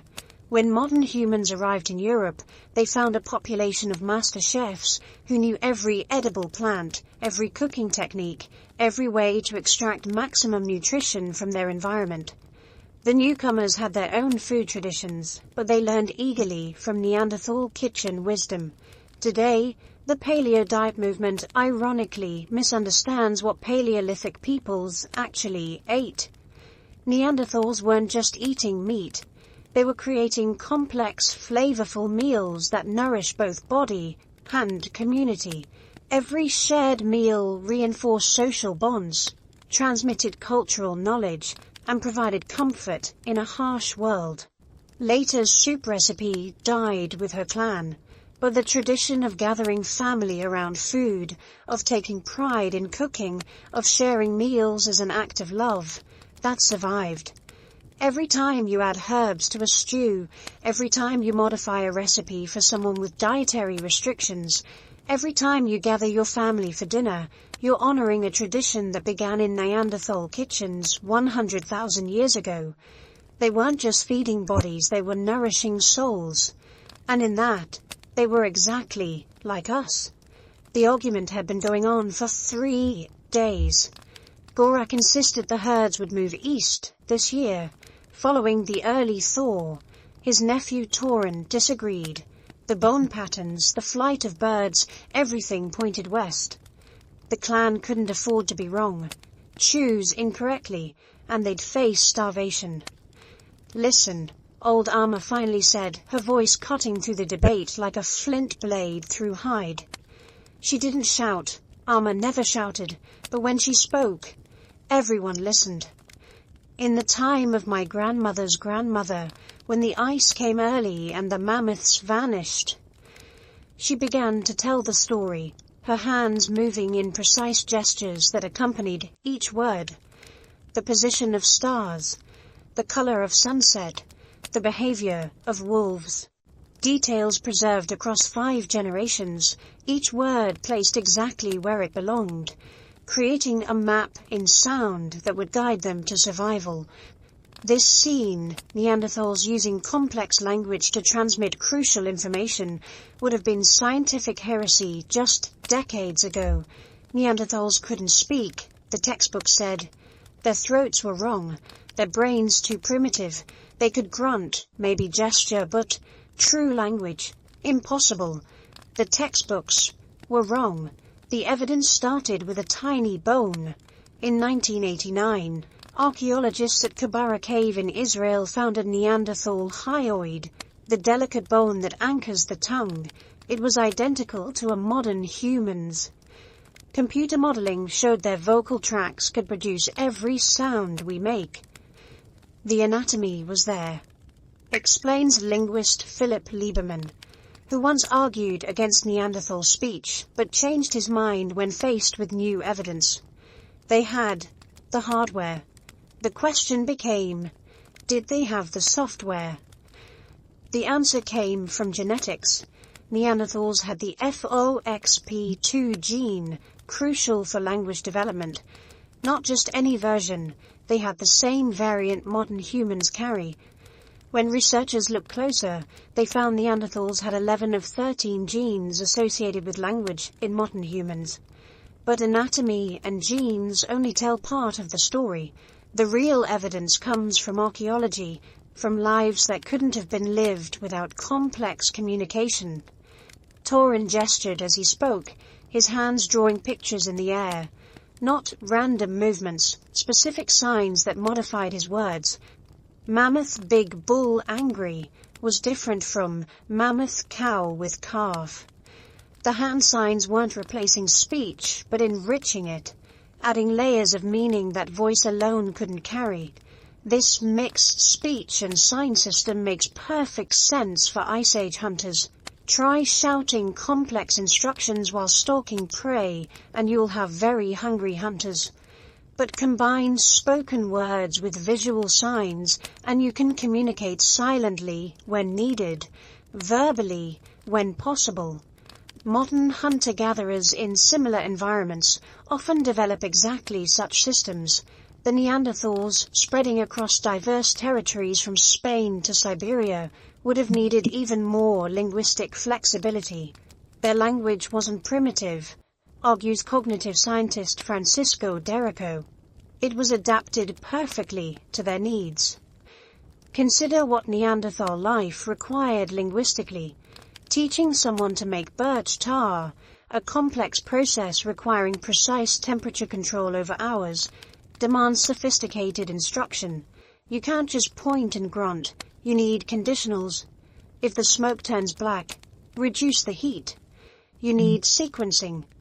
First this, then that. You need abstractions. Hot as sun on rock, not hot as fire. The evidence suggests Neanderthal languages were rich in environmental vocabulary. Analyzing their living sites, we see they distinguish between dozens of stone types, each selected for specific tools. They had to have words for these distinctions. They tracked animal movements across vast territories. Impossible without ways to describe locations, times, directions. But perhaps most tellingly, they had disabled individuals who survived for years. Shanadar I, deaf and one-armed, lived into his 40s. How did he learn new information? How did he contribute his knowledge? Only through a communication system sophisticated enough to overcome his disabilities. Amma continued her story, weaving words and signs into patterns worn smooth by repetition. This wasn't casual storytelling. This was oral tradition, the original database, where survival information was encoded in narrative so it couldn't be forgotten. The story served multiple purposes: entertainment during long winters, education for children, social bonding for the clan. But primarily, they were libraries, storing centuries of accumulated wisdom about weather patterns, animal behavior, plant locations, and survival strategies. Memory and language co-evolved, explains anthropologist Robin Dunbar. Complex language allows complex memory storage. Complex memories require complex language to share them. Neanderthal brains support this. Their parietal lobes, associated with working memory, were actually larger than ours. They had the neural hardware for storing and processing complex information. Combined with their longer lives in specific territories, they would have accumulated encyclopedic knowledge of their environments. But Neanderthal language likely sounded different from ours. Computer modeling of their vocal tracts suggests higher-pitched voices than expected. Their larger nasal cavities would have added resonance. The sound would have been both foreign and familiar, unmistakably language, unmistakably human, but with tones and timbres we've never heard. Different groups would have spoken different languages. Over 400,000 years, spread across millions of square miles, linguistic diversity would have been enormous. A Neanderthal from Spain meeting one from Siberia might have struggled to communicate verbally. Hence, the importance of gestural components that could bridge linguistic gaps. When modern humans arrived, communication between species would have been challenging, but not impossible. Both sides had sophisticated language abilities. Both used gestures alongside speech. Trade, mating, and cultural exchange required at least basic communication. They had to have worked out pidgin languages, suggests linguist Dan Dediu. Simple communication systems both sides could understand. Some researchers go further, suggesting modern human languages might preserve Neanderthal influences. Certain sound patterns in European languages don't exist in African languages, but do appear in reconstructed Neanderthal vocal capabilities. Did we inherit linguistic features along with genes? Amma finished her story.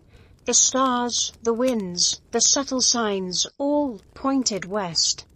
Torin had been right. The clan prepared to move, following instructions preserved in words for longer than anyone could remember. That night, around the fire, children practiced telling the story back, their young voices stumbling over complex passages while adults gently corrected each error. The story had to be perfect. Lives depended on it. 30,000 years later, we've lost those stories. But we haven't lost the impulse to gather and share them. Every time you tell a family story, every time you pass down grandmother's recipe with precise instructions, every time you describe a complex route to someone who's never traveled it, you're using the same technology Amma perfected. Language. The tool that made us human.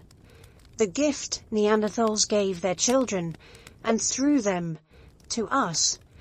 The old woman had been preparing for this moment her entire life. For 3 days, Dara had neither eaten nor slept. Sitting beside her grandson's body, singing the ancient songs that would guide his spirit to the ancestors. The cave was filled with their clan. 23 souls crushed into a space meant for half that number. They'd come from valleys 2 days away, arriving with gifts and tears and memories of the boy who'd made everyone laugh. Now, as dawn approached, it was time.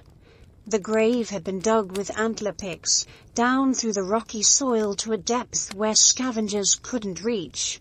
Dara's son and brothers lined it with flat stones, creating a chamber that would protect Koru for eternity. Or at least, that's what they hoped.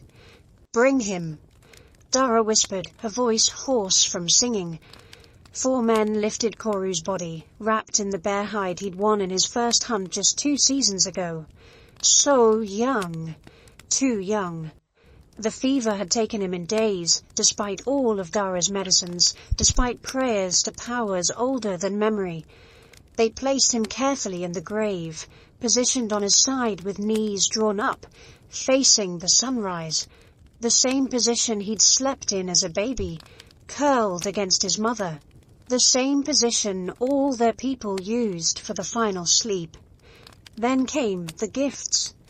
This moment, a Neanderthal funeral 60,000 years ago, shatters every stereotype about primitive peoples. Death rituals are among humanity's most complex behaviors, requiring abstract thought about mortality, belief in something beyond death, and love that transcends the physical world. For decades, scientists debated whether Neanderthals truly buried their dead, or if skeletons found in caves were just accidental preservations. Then came Shanidar Cave in Iraq, where Ralph Solecki found something that changed everything. 10 Neanderthals, deliberately buried over thousands of years, but it was Shanidar 4 that made headlines worldwide. The soil around the skeleton contained massive amounts of pollen from flowering plants, yarrow, cornflowers, St. Barnaby's thistle, groundsel, grape hyacinth, woody horsetail. The flower people, newspapers called them. Neanderthals who buried their dead with bouquets. Later, analysis complicated the picture. Some pollen might have been brought by rodents, but the careful positioning of bodies, the stone-lined graves, the grave goods, those were undeniably deliberate. Koru's uncle placed the first gift, a perfect flint blade knapped from stone the color of honey. It had taken him days to make it, each flake removed with prayer and precision. A blade for the journey ahead, wherever that might lead. His mother added her gift through tears, a necklace of eagle talons, each one earned through his own hunts. He'd been so proud when he caught his first eagle, spending hours polishing the talons until they gleamed. Then came surprises. His little sister, only 6 winters old, placed her favorite shell in his hand, a treasure she'd carried everywhere. His hunting partner left a piece of ochre, blood red and sacred. Even the clan's dog, confused but sensing the solemnity, dropped a well-chewed bone at the graveside. But Dara had saved the most important gift for last. From her pouch, she withdrew a handful of flowers, preserved by drying but still holding their color. Purple yarrow for healing, yellow groundsel for protection, white corn flowers for remembrance. "These bound your grandfather's wound when he fought the cave bear," she said, sprinkling yarrow. "These eased your grandmother's final pain." Groundsel fell like snow. "These," her voice broke, "these are for love that doesn't die." Modern science reveals how common Neanderthal burials were. At La Ferracie in France, 8 individuals buried over centuries. At La Chapelle-aux-Saints, an elderly man carefully placed in a pit. At Kabara Cave, a deliberate burial with the skull mysteriously removed, perhaps for separate ritual treatment. But it's the child burials that are most heartbreaking. At Dederia Cave in Syria, a 2-year-old buried with a triangular flint placed on their chest. At Roc de Marsal, a 3-year-old in a carefully dug pit. At Mesmaiskaya Cave, an infant just 2 weeks old, buried with the same care as any adult. You don't bury children unless you believe in something beyond death, notes archaeologist Paul Pettit. These aren't disposals, they're expressions of hope. The diversity of burial practices suggests complex beliefs. Some bodies were covered in ochre, staining bones red, perhaps symbolizing blood, life, rebirth. Others were buried with tools, weapons, food. At Cima de las Palomas, bodies were covered with rocks arranged in specific patterns. At Umud Cave, a child was buried with a red deer jawbone placed carefully on the pelvis. But perhaps most remarkably, Neanderthals sometimes reopened graves. At Kabara, someone returned to remove the skull. At other sites, graves were opened and ochre added or new grave goods placed. The dead weren't forgotten, they remained part of the community. As soil began to cover Koru, each clan member added a handful, speaking his name one last time. Dara sang the final song, the one that sealed the boundary between worlds. The words were older than anyone knew, passed down from grandmother to granddaughter since the beginning of memory. The grave was sealed with heavy stones, arranged in a pattern that would mark this spot as sacred. In years to come, when the clan returned to this cave, they would remember. They would tell stories, they would leave small offerings. But the burial wasn't the end of mourning. For the next moon, the clan would observe taboos. No hunting in Koru's favorite spots. No wearing colors he'd loved. No speaking his name directly.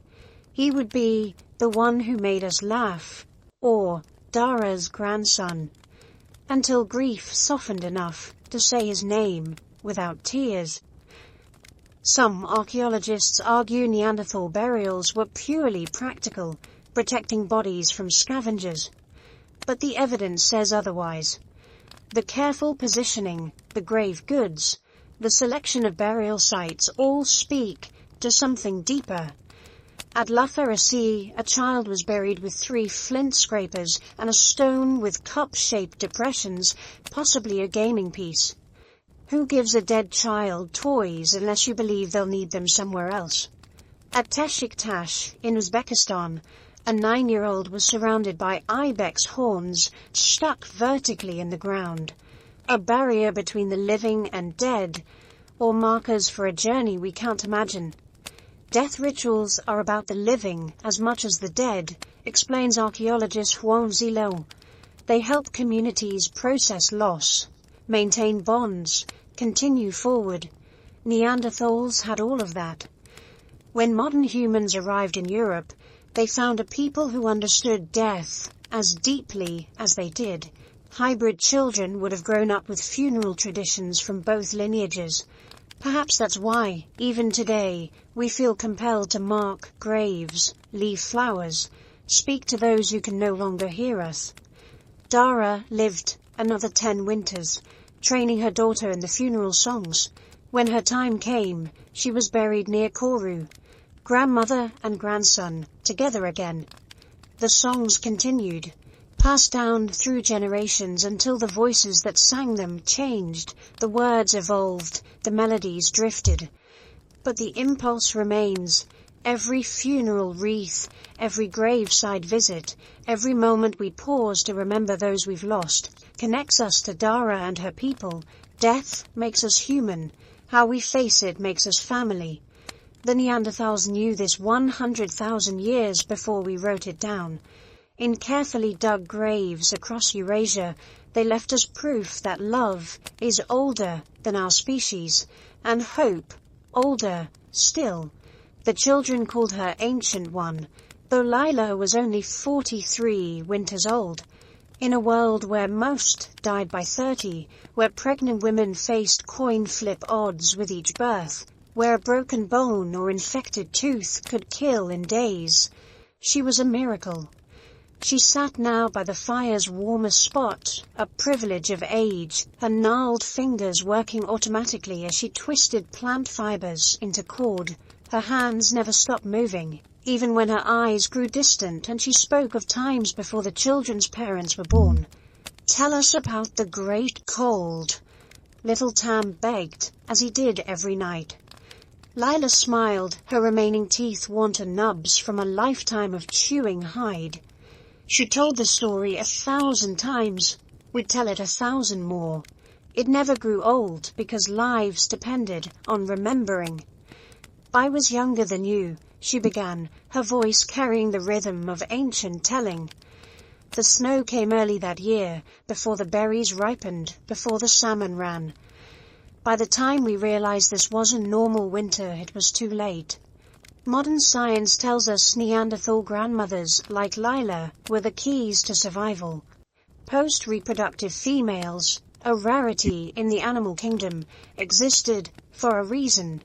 They were living libraries, storing decades of crucial information about rare events, environmental patterns, and survival strategies that occurred too infrequently for younger people to have experienced. Grandmothers were the Google of the Pleistocene," explains anthropologist Kristen Hawkers. They held information that could mean the difference between clan survival and extinction. The math is compelling. A 20-year-old Neanderthal had lived through perhaps 1 or 2 severe winters. A 40-year-old had survived a dozen. They'd seen droughts, floods, volcano winters, decades-long climate shifts. They remembered which plants survived killing frosts, where animals sheltered in extreme weather, which water sources never froze. But Lila's knowledge went deeper than personal experience. She carried memories inherited from her own grandmother, who'd learned from hers, creating chains of knowledge spanning centuries. "My grandmother's grandmother saw the mountain burn," Lila continued, pointing east where the volcanic peak loomed. "Fire rivers flowed like water. The sky turned black at midday. Everything died. Plants, animals, even the fish in streams." But she remembered what her elders had told her. Follow the deer west, past the 3 valleys, to where the wind couldn't carry the poison sky. This wasn't mythology. It was survival manual encoded in narrative. Volcanic eruptions in Neanderthal territories occurred every few thousand years, too rare for direct experience but devastating enough that forgetting meant death. Only oral tradition preserved across generations could maintain such crucial information. Archaeological evidence supports this. Neanderthal sites show remarkable continuity in locations and behaviors across millennia. The same caves were occupied for thousands of years. The same hunting grounds exploited across hundreds of generations. The same tool-making techniques preserved with minimal change. This isn't cultural stagnation, argues archaeologist Clive Finlayson. This is information conservation. When your survival depends on accumulated knowledge, innovation can be deadly. Tam's sister Ura, training to be a healer, paid special attention when Lila spoke of medicines. Which roots helped birthing pains, gathered under which moon, how to recognize the fungus that stopped bleeding, found only on north-facing oaks after autumn's first frost, where the clay lived that drew poison from wounds, knowledge that took generations to accumulate, moments to lose. "Remember exactly," Lila warned, making Ura repeat the preparation process word for word. "Change nothing. Your grandmother died because someone thought they knew better, added honey to the fever bark. Sweet tastes good, but it fed the fever instead of fighting it." This insistence on perfect transmission explains something puzzling about Neanderthal technology. For hundreds of thousands of years, they made tools the same way. Not because they couldn't innovate, but because innovation without understanding could be catastrophic. Modern studies of oral traditions show they can preserve accurate information for stunning lengths of time, Australian Aboriginal stories describe islands that sank beneath the seas 10,000 years ago. Native American tales accurately locate villages buried by volcanic eruptions millennia past. If modern humans can do this, Neanderthals, with their larger memory-associated brain regions, certainly could. But grandmothers like Lila did more than preserve information. They were the social glue holding clans together. While younger adults hunted and gathered, grandmothers watched children freeing parents for productive work. They resolved disputes with the authority of age. They arranged marriages between clans, their long memories tracking bloodlines to prevent inbreeding. Post-reproductive females are evolution's way of preserving information, notes anthropologist Rachel Kaspari. Their existence proves information was as crucial to survival as strength or speed.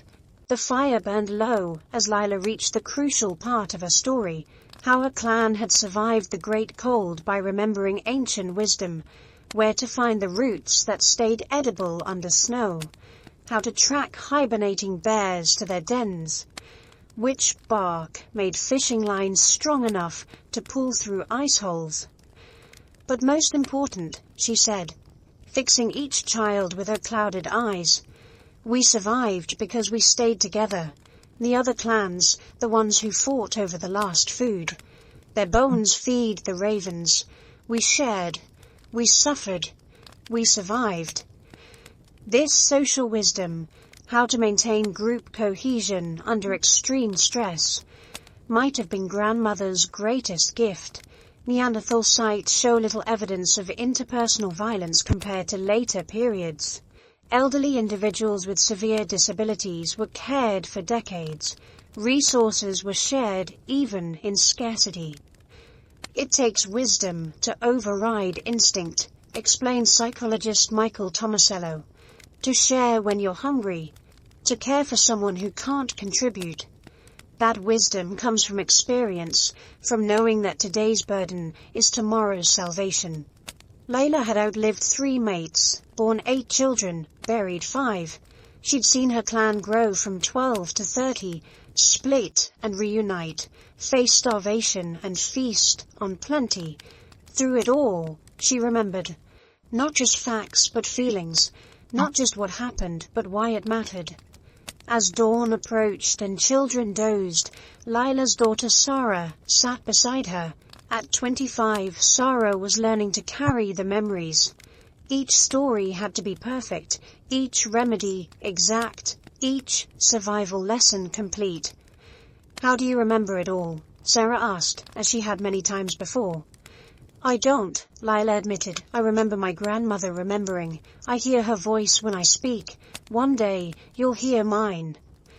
This transmission of voice, not just information but the way it was told, created unbroken chains across time. Modern neuroscience shows that emotional memory is more durable than factual memory. By encoding survival information in stories filled with drama, humor, and meaning, grandmothers ensured it would survive. When Lila died the following winter, the clan mourned more than a person. They mourned a library. But Sarah carried forward what she could, adding her own experiences to the accumulated wisdom.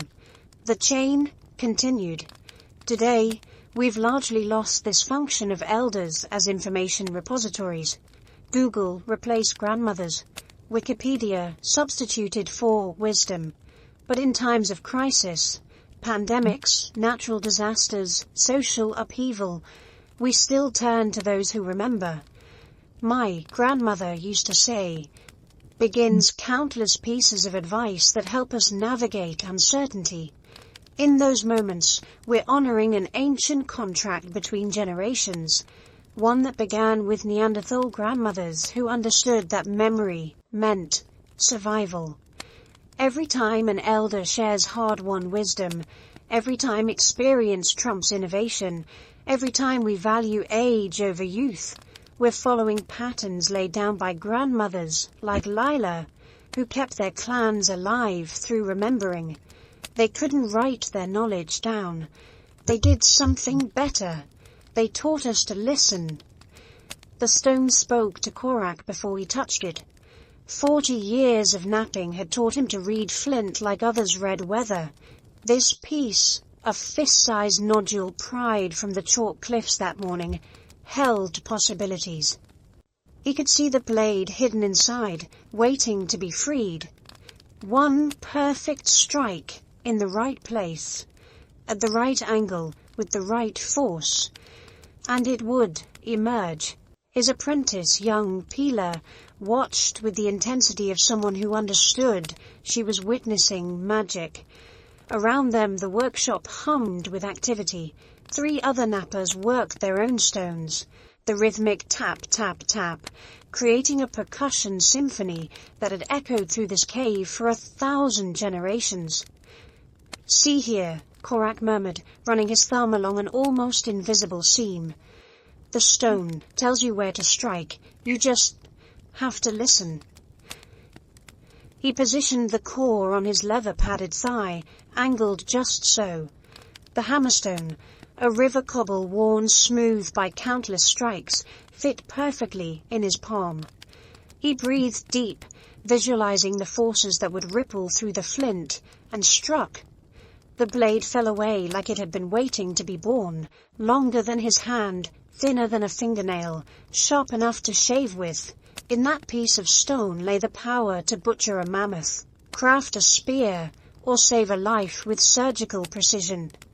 This mastery, previously attributed only to modern humans, is revolutionizing our understanding of Neanderthal intelligence. Recent discoveries show they weren't just competent toolmakers. They were engineers, chemists, and artists working in stone. "We've been looking at Neanderthal tools like they were primitive attempts at what we do," explains archaeologist Marie Seresi, "but they were perfect for what Neanderthals needed. Different doesn't mean inferior." The revolution in understanding began with microscopic analysis.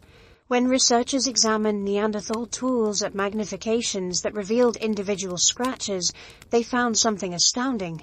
Evidence of hafting, resharpening, and recycling that required long-term planning and resource management. Take the Levallois technique, Korak's specialty. Creating a tortoise-shaped core that would yield predictable flakes required visualizing the end product before the first strike. It's like a chess master seeing checkmate 20 moves ahead. Brain imaging of modern flint nappers shows this activates the same neural pathways as complex mathematics. But Neanderthals went beyond stone. At Schöningen in Germany, wooden spears 300,000 years old revealed sophisticated understanding of aerodynamics. Each spear was carved to position the center of gravity in the front third, the optimal balance for throwing. The wood was carefully selected from slow-growth trees, providing the perfect combination of strength and flexibility. These weren't pointed sticks, emphasizes archaeologist Thomas Terberger. These were precision instruments that required deep understanding of physics, even if they couldn't write the equations. Bila tried to replicate her master strike. The blade that fell was adequate, sharp, functional, but lacking the elegance of Korak's. He studied her grip, the angle of her arm, the tension in her shoulder. Too much force. He diagnosed, the stone doesn't respond to violence. Whisper to it. Let it tell you its secrets. This patient teaching, repeated across generations, created technological traditions that lasted millennia. But Neanderthals weren't slaves to tradition. New discoveries show they innovated when necessary, creating specialized tools for specific environments. In coastal areas, they crafted tools from shells when good stone was scarce. In Italy, they developed a unique method of creating thin, sharp flakes by exploiting natural frost fractures in stone. In Eastern Europe, where flint was rare, they learned to work quartzite, a much more difficult material that required entirely different techniques. But the real revolution in Neanderthal technology wasn't what they made. It was what they made it with. Recent chemical analysis revealed Neanderthals were creating complex adhesives 200,000 years ago. Birch bark tar, used to attach stone points to wooden shafts, requires maintaining temperatures between 340 to 400 degrees Fahrenheit for hours. Too hot, and it burns. Too cool, and it won't form. This is controlled chemistry, notes archaeologist Paul Kozowick. They were manipulating materials at the molecular level. Even more remarkably, they created different recipes for different uses. Analysis of residues from Germany shows at least 3 distinct tar formulations, one for hafting tools, one for waterproofing, one for decoration. They were material scientists experimenting with properties we're only now rediscovering. The workshop's prize creation hung on the cave wall, a blade Korak's grandfather had napped. So perfect, it was never used. 30 centimeters long, translucent at the edges, it caught the firelight like frozen flame. It served no practical purpose. It existed purely to show what was possible when skill transcended function. Beauty for its own sake, Korak explained to Pila. When you can make something too perfect to use, then you understand the stone's soul. This aesthetic sense appears throughout Neanderthal technology. Tools made from unusually colored stone. Symmetrical hand axes that required far more work than functional ones. Crystals and fossils collected and modified, serving no purpose but to please the eye. The technological revolution extended to their use of fire. At Abri de Maraz in France, researchers found evidence that Neanderthals were creating different temperature fires for different purposes. Hot fires for cooking, moderate ones for warmth, smoldering ones for smoking meat. They even used manganese dioxide to lower the combustion temperature of wood, making fire starting easier. They weren't just using technology, emphasizes archaeologist Dennis Sangaith. They were investigating cause and effect, experimenting with materials, building theoretical frameworks for understanding their world. As twilight approached, the knappers cleaned their workspace with practiced efficiency. Every usable flake was sorted by size and quality. Failed pieces were set aside for recycling. The precious cores were wrapped in leather and stored where temperature fluctuations wouldn't crack them. Pila held up her best blade of the day, proud despite its imperfections. Korak studied it, finding things to praise. The edge was true, the thickness consistent. With practice, she'd developed the intuitive understanding that separated competent knappers from artists. "Remember," he said, giving her the teaching that his master had given him, "we don't make tools. We reveal what the stone always was. Our job is just to remove everything that isn't needed." This philosophy, seeing potential rather than creating it, might explain why Neanderthal technology remained stable for so long. They'd found optimal solutions for their needs. Innovation for its own sake was wasteful in a world where survival required proven techniques. When modern humans arrived with their blade technologies and projectile points, they didn't replace Neanderthal tools because theirs were better. They replaced them because they solved different problems for people living different lives. But in places where the old ways still worked, Neanderthal technology persisted. Even today, the principles Neanderthals discovered underlie our modern technology. The physics of fracture they mastered enables everything from surgical scalpels to computer chips. The adhesives they created presaged modern polymer chemistry. Their systematic approach to problem solving, observe, hypothesize, test, refine, remains the foundation of science. Every time we pick up a tool, we're heir to traditions that began with knappers like Korak, who understood that technology isn't about dominating materials. It's about listening to what they're trying to become. The scouts returned at sunset, exhausted and empty-handed. "Nothing," Tomac reported, his voice hollow with defeat. The valley that always had deer, empty. The river where salmon ran since grandfather's time, dry. Even the rabbits are gone. Chief Mora received the news she'd been dreading. For 3 seasons the herds had grown smaller.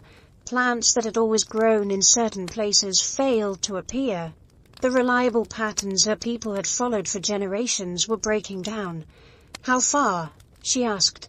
7 days in every direction. Maybe more. The world is changing, Mora. It's pushing us out. She looked at her clan. 32 souls ranging from her newborn granddaughter to Old Pack, who remembered when there were 50 of them. Staying meant starvation, but leaving meant abandoning the caves that held their ancestors' bones, the hunting grounds mapped in their minds since childhood, the sacred places where they touched the spirit world. Then we go where the world pushes us. She decided, we become travelers. This scene, repeated countless times across 400,000 years, drove one of prehistory's greatest migrations. Neanderthals didn't conquer new territories through ambition. They were pushed and pulled by forces beyond their control. Ice ages that made homelands uninhabitable, prey species that migrated beyond reach, climate changes that transform familiar landscapes into alien worlds. The scale of their journey staggers the imagination. From their origins in Europe, Neanderthals eventually occupied territories from the Atlantic coast of Portugal to the Altai Mountains of Siberia, a distance of over 5,000 miles. They adapted to environments from Mediterranean beaches to Arctic tundra, from dense forests to open steppes. This wasn't a single migration, explains paleoanthropologist Katerina Havati. It was thousands of small journeys over hundreds of thousands of years, each generation pushing a little farther, adapting a little more. The evidence lies in their bones and tools. The earliest Neanderthals, from sites like Cima de los Huesos in Spain, show features still transitioning from their Homo heidelbergensis ancestors. By 250,000 years ago, classic Neanderthals had emerged in Western Europe. But the story doesn't end there. As they spread east, they changed. Neanderthals from Croatia look different from those in France. By the time they reached Siberia, they developed features unique to the eastern populations. Each region shaped them, and they shaped themselves to each region. Mora's band traveled light, but smart. Each adult carried tools for making tools, cores that could produce dozens of flakes, hammerstones worn smooth by generations of use. Children old enough to walk carried their own small packs. Even the dogs, descendants of wolves who'd chosen cooperation over competition, bore loads. But the real burden was knowledge. Which plants in this new territory were safe? Where did animals drink at dawn? What stones made the best tools? Every mile took them farther from accumulated wisdom, deeper into dangerous ignorance. Mark everything, Mora commanded. Every water source, every fruiting tree, every place that feels wrong. We're making new maps now. This mapping ability astounds modern researchers. Neanderthals navigated without compasses, GPS, or even stars visible through often cloudy skies, yet they maintained trade networks spanning hundreds of miles. Shells from the Mediterranean are found in sites hundreds of miles inland. Specific types of flint were carried vast distances from their sources. They had cognitive maps we can barely imagine, notes archaeologist Clive Gamble. Every landscape feature, every seasonal change, every resource encoded in memory and shared through language. The journey revealed differences between Mora's people and the strangers they occasionally encountered. In the far north, she met clans who'd grown even stockier, their bodies like furnaces burning against the cold.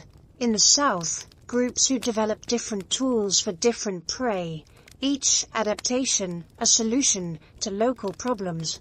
But the most shocking encounter came in a valley 7 moons from home. Another clan, but different, taller, slimmer, with those strange pointed chins and small faces. They threw spears impossible distances with sticks that made their arms longer. Their dogs were truly tame, coming when called instead of simply following. Demons, some of Mora's people whispered, spirits wearing human shape. But Mora's daughter Lyra saw something else in one of the stranger men.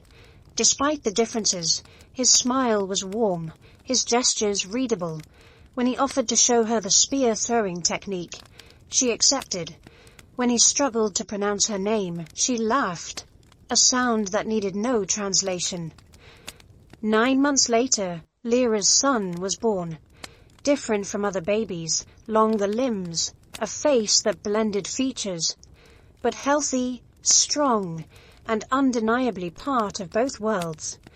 This genetic mixing, repeated across thousands of encounters, created a complex population structure. Modern DNA analysis reveals at least 3 distinct Neanderthal populations: Western European, Southern European, Middle Eastern, and Eastern Siberian. But these weren't isolated. Gene flow connected them all, creating what geneticists call a meta-population, separate but linked, like islands connected by occasional bridges. The eastern journey reached its known limit at Denisova Cave in Siberia. Here, in a site that would later give its name to another human species, Neanderthals left tools and DNA, but they ventured even farther. Recent finds suggest they reached as far as Mongolia, adapting to steppes utterly different from their European homelands. Each new territory demanded new solutions. In the Middle East, they learned to hunt different prey, wild asses instead of reindeer. In mountainous regions, they developed techniques for working inferior stone. On coasts, they became seafood harvesters, diving for shellfish and seals. Adaptability was their superpower, emphasizes archaeologist Zhuang Zilong. We talk about modern human flexibility, but Neanderthals were adapting to new environments for 300,000 years before we even existed. Mora lived to see her clan established in their new territory. The sacred cave was different, smaller, facing east instead of west. But they made it home. They learned which local plants healed, where prey gathered, which seasons brought plenty and which brought want. Her hybrid grandson grew tall and strong, combining his parents' strengths. He could throw spears like his father's people, but had his mother's cold resistance. When he led hunting parties, both traditions guided him. He was the future, not Neanderthal, not modern human, but something new. The great journey never really ended. Clans continued moving, following opportunities and fleeing disasters. Climate cycles pushed them north, then south, then north. Again, each migration left genetic echoes we can still trace. Neanderthal DNA shows isolation by distance.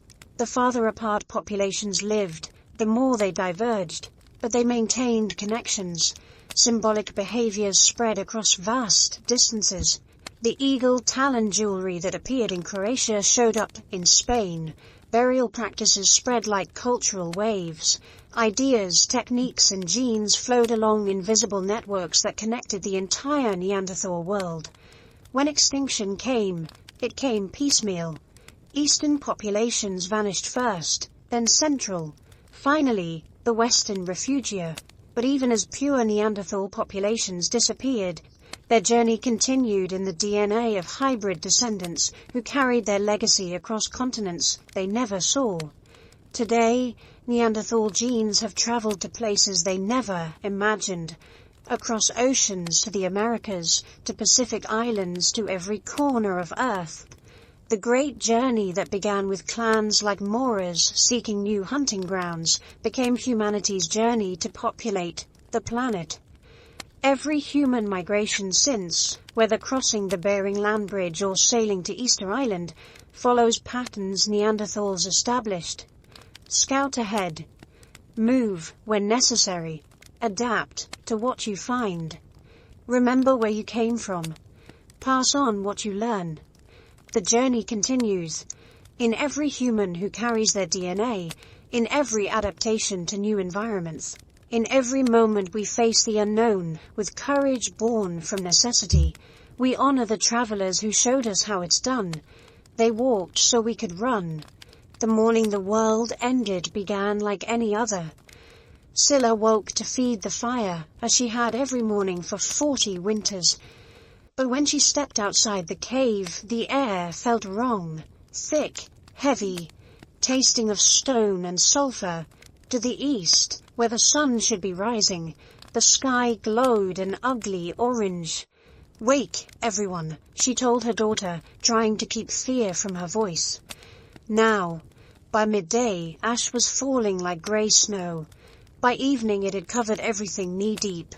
The mountain that had slumbered all their lives had awakened in rage, vomiting fire and stone into the sky. But this was just the beginning. The real killer came later. The sun disappeared for months. Plants died. Animals starved. The cold that followed made normal winters feel like summer. Of the 43 souls in Scylla's clan, only 11 survived to see the sun again. This volcanic winter, one of many that punctuated Neanderthal existence, was just one player in a climatic symphony of destruction. For 400,000 years, Neanderthals faced environmental challenges that would break our modern civilization. They survived, most of them, until they didn't. Climate was both the maker and breaker of Neanderthals, explains paleoclimatologist William Ruderman. It shaped them into the ultimate cold-adapted humans. Then it changed faster than they could. The numbers tell a story of almost unimaginable hardship. During glacial periods, average temperatures in Europe dropped by 15 to 20 degrees Fahrenheit. Forests retreated, replaced by vast steppes where wind chill could hit minus 60 degrees Fahrenheit. Sea levels dropped by 400 feet, exposing land bridges but also removing moisture from the climate system, creating continental deserts. But the cold wasn't constant. That would have been manageable. Instead, Neanderthals faced Dan-scarred Ershger events, rapid warmings where temperatures spiked 10 to 15 degrees Fahrenheit in just decades, followed by gradual cooling over centuries. Imagine your grandparents' world being Arctic, your world temperate, your grandchildren's Arctic again. Scylla's great-grandmother had seen such a change. Stories passed down told of a time when fig trees grew, where now only lichens survived. When the clan could wear light furs in winter instead of the multi-layered garments that barely kept them alive now. When herds were so plentiful, hunters could choose which animals to take. The before times, elders called it. Always speaking of warmth in the past tense. These climate swings weren't gentle transitions. They were catastrophic. A warming event might melt permafrost, flooding vast areas and drowning the burrows where small game sheltered. Plants and animals adapted to cold died off, but warm-adapted species took generations to migrate north. The result, ecological dead zones where nothing edible grew. The archaeological record preserves these disasters in heartbreaking detail. At Shanidar Cave, layers of occupation are separated by sterile sediments, times when no one could live there. At sites across Europe, tool technologies show sudden simplification during climate crises, as if knowledge was lost when populations crashed. But Neanderthals developed strategies for survival. They created caches of tools and preserved foods at multiple sites, insurance against local disasters. They maintained long-distance networks for sharing information about resource availability. They developed clothing and shelters that could handle temperature swings. Most remarkably, they evolved. Neanderthal bodies from glacial periods are even more cold adapted than those from warmer times. Limbs shortened, chests expanded, nasal passages enlarged, evolution in real time, driven by climate's merciless selection. The volcanic winter passed, but worse was coming. Seeler lived to see the beginning of what scientists now call Heinrich Event 4, a massive climate disruption 40,000 years ago that would prove fatal to her kind. It started with icebergs. The Laurentide ice sheet over North America grew so large it became unstable. Massive sections broke off, flooding the North Atlantic with fresh water. This shut down ocean circulation patterns that brought warm water to Europe. The result, a deep freeze that lasted centuries. But this wasn't just cold, it was ecological chaos. Plant communities that had existed for millennia vanished in seasons. Animals Neanderthals had hunted for thousands of generations disappeared or migrated beyond reach. Even the reliable salmon runs failed as rivers froze solid. It was a perfect storm of environmental stresses, notes climatologist William Ruderman. Any one challenge Neanderthals had survived before, all at once, was too much. The archaeological evidence from this period is devastating. Sites occupied continuously for millennia were suddenly abandoned. The last Neanderthal tools become crude, expedient. The work of people too stressed to maintain cultural traditions. Isotope analysis of their bones shows dietary stress, starvation, desperation. Meanwhile, modern humans were arriving in Europe, not causing the climate crisis, but adapted differently to survive it. Their lighter bodies needed fewer calories. Their projectile weapons let them hunt different prey.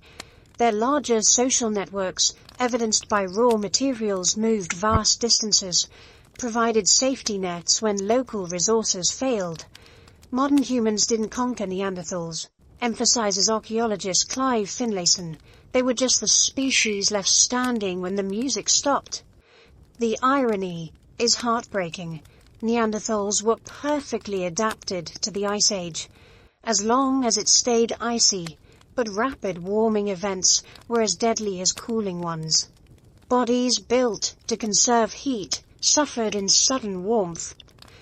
Hunting strategies perfected for cold-adapted prey failed when those animals disappeared. In Gibraltar, some of the last Neanderthals tried to adapt. They turned to marine resources, hunting dolphins and seals. They made different tools for different prey. They even seemed to adopt some modern human technologies. But it was too little, too late. Scylla's great-granddaughter was among the last. Living in a cave that had sheltered her kind for 10,000 generations, she watched the world empty, the reindeer gone, the mammoth only memories, even the rabbit scarce. Strange tall people passed through occasionally, but they spoke no words she knew. She died thinking she was the last person in the world. She wasn't wrong. Her kind of person, shaped by 400,000 years of ice and snow, perfectly crafted for a world that no longer existed, would never walk Earth again. But she wasn't the last of her line. In a valley 3 days north, her cousin's daughter had taken a tall stranger as a mate. Their children carried forward what evolution had spent millennia perfecting. The cold adaptations, the robust builds, the metabolisms that could survive famine. Climate killed the Neanderthals, but climate also saved them, in a way. The same forces that ended them as a distinct species ensured their genetic innovations would survive in hybrid descendants. Every time modern humans survived a harsh winter, metabolized fat efficiently, or resisted cold, they were using gifts climate had forced Neanderthals to develop. Today, as we face our own climate crisis, Neanderthal extinction offers stark lessons. Adaptation has limits. Culture can buffer environmental change, but not indefinitely. And sometimes survival doesn't mean staying the same. It means becoming something new. The Neanderthals' climate story ended 40,000 years ago. Ours is still being written. What we do with their hard-won lessons may determine whether our species faces a similar judgment from the changing sky. The scout returned with news that should have brought joy. Ibex, he reported. A small herd, 7 animals, 2 days north, near the high caves. But Mira felt only dread. 7 ibex for 23 people. If they were lucky, if the hunt succeeded, if no one was injured, if they could preserve the meat. It might last 2 weeks. Then what? She looked out from the cave mouth across the strait where Africa shimmered in heat haze. So close she could see smoke from the strangers' fires. So far it might as well be the moon. Her people had never been boat builders. Now, with driftwood scarce and no teachers left who remembered the old ways, they never would be. We hunt tomorrow, she decided. Everyone who can hold a spear. This was Gibraltar, 28,000 years ago, the last refuge of a dying species, the final chapter in a story 400,000 years in the making. Gibraltar was perfect for a last stand. The rock created its own microclimate, trapping moisture from Atlantic winds. When the rest of Europe froze, Gibraltar stayed merely cool. When drought struck inland, ocean mists watered Gibraltar's plants. Caves honeycombed the limestone cliffs, providing shelter. The sea offered resources when land failed. It was an ecological refugium, explains archaeologist Clive Finlayson. If Neanderthals could survive anywhere, it would be here. And they did survive, longer than anywhere else. While Neanderthal populations crashed across Europe 40,000 years ago, Gibraltar's held on.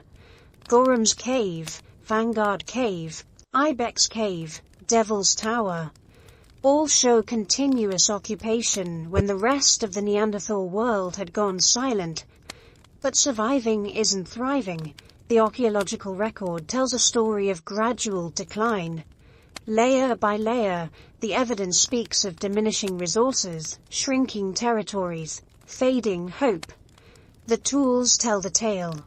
Earlier layers hold beautifully crafted points, careful retouch, the work of people with time and materials to maintain standards.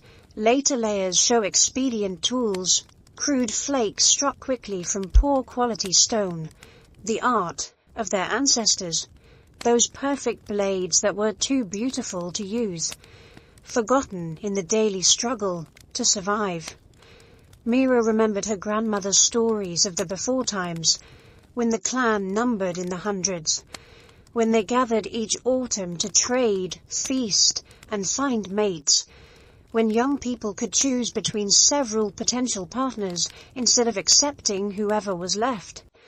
Now, looking at her daughter Calla, 17 winters and no suitable mate within 10 days' journey, Mira wondered if she was watching the last generation. The genetic evidence confirms what Mira feared. The final Neanderthal population suffered from severe inbreeding, with groups isolated and shrinking, cousins mated with cousins, genetic defects accumulated, fertility dropped, infant mortality soared. Each generation was smaller, weaker, less viable than the last. It's called mutational meltdown, explains geneticist Love Delaine. When populations get too small, harmful mutations accumulate faster than selection can remove them. It's a death spiral. The bones from Gibraltar's caves support this. Younger individuals show developmental abnormalities. Teeth reveal growth disruptions from childhood illnesses that earlier Neanderthals would have survived. The robust builds that defined the species became gracile, almost fragile. But they adapted where they could. Gibraltar's Neanderthals turned to resources their ancestors had ignored. They hunted birds extensively, not just for meat, but for feathers and talons. They exploited marine resources, collecting limpets and mussels, hunting seals and dolphins. They even caught tuna, somehow, though we don't know their technique. In Gorham's cave, archaeologists found a hashtag, a geometric engraving that required hundreds of careful strokes to create. Made by some of the last Neanderthals, it seems to scream, "We were here, we mattered, remember us." The ibex hunt succeeded, but at a cost. Mira's brother, weakened by a winter of poor food, fell during the chase. His ankle shattered. In the before times they would have set it, tended him through healing. Now, with winter coming and no food reserves, he was dead weight. "Leave me," he said that night. "Take my share. Feed the children." They couldn't. Whatever else they'd lost, they hadn't lost their humanity. They carried him home, shared the precious meat, pretended hope still lived. But everyone knew the truth.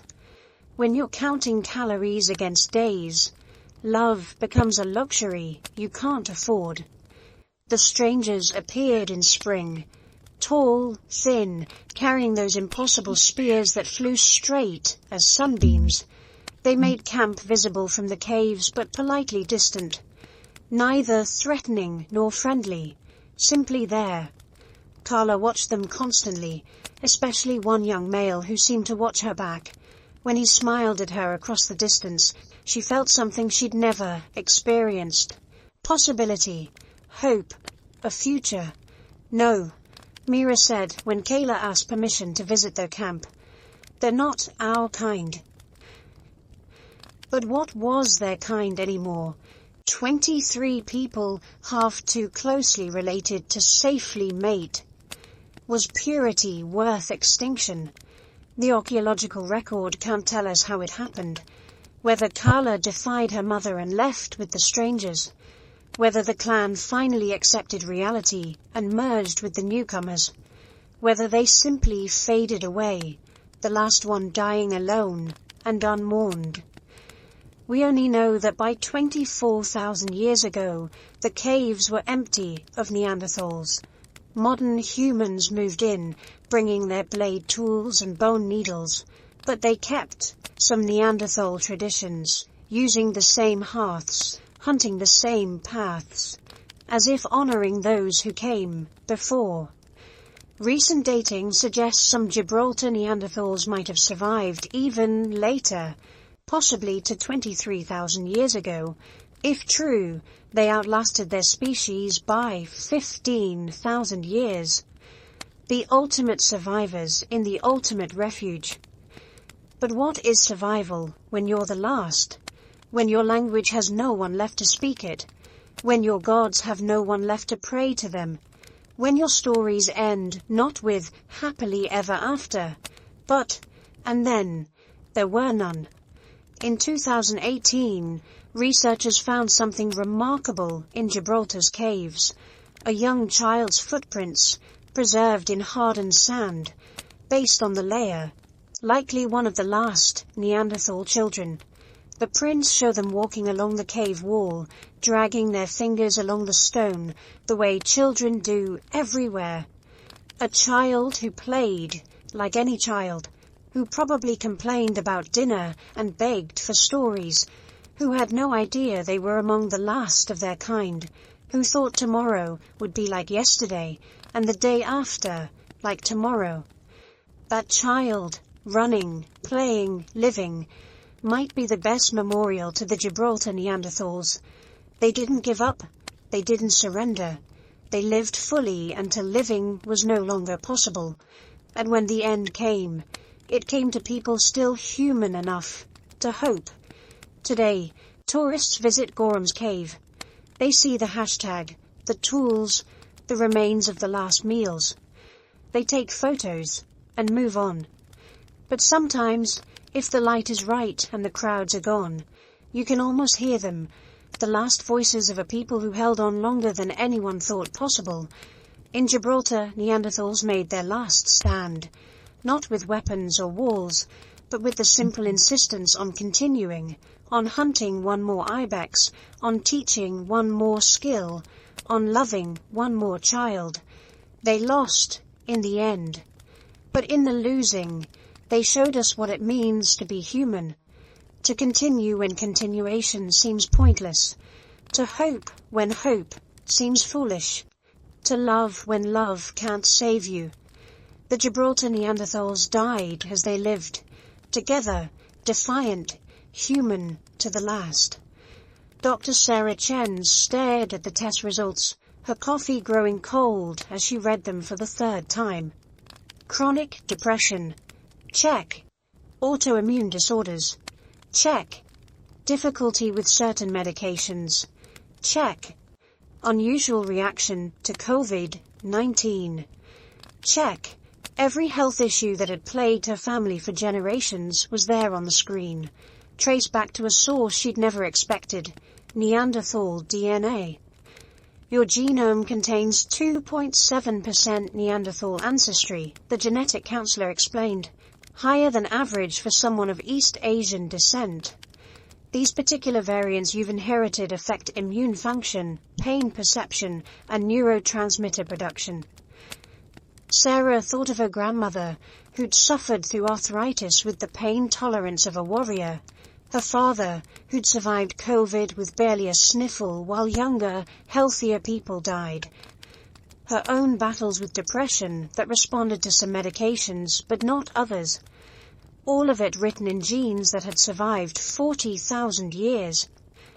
So my medical history is basically prehistoric. In a way, yes. You're carrying solutions to problems that existed during the Ice Age. Some help in the modern world, others not so much. This scene plays out in genetic counseling offices worldwide as we uncover the hidden legacy within us. Every non-African human carries Neanderthal DNA, between 1% and 4%, depending on ancestry, but we're only beginning to understand what this means for our daily lives. The first surprise. Neanderthal genes aren't randomly distributed. They cluster in specific areas, particularly those controlling immune function. When modern humans entered Eurasia, they encountered pathogens their African-evolved immune systems had never seen. But Neanderthals had been battling these diseases for 300,000 years.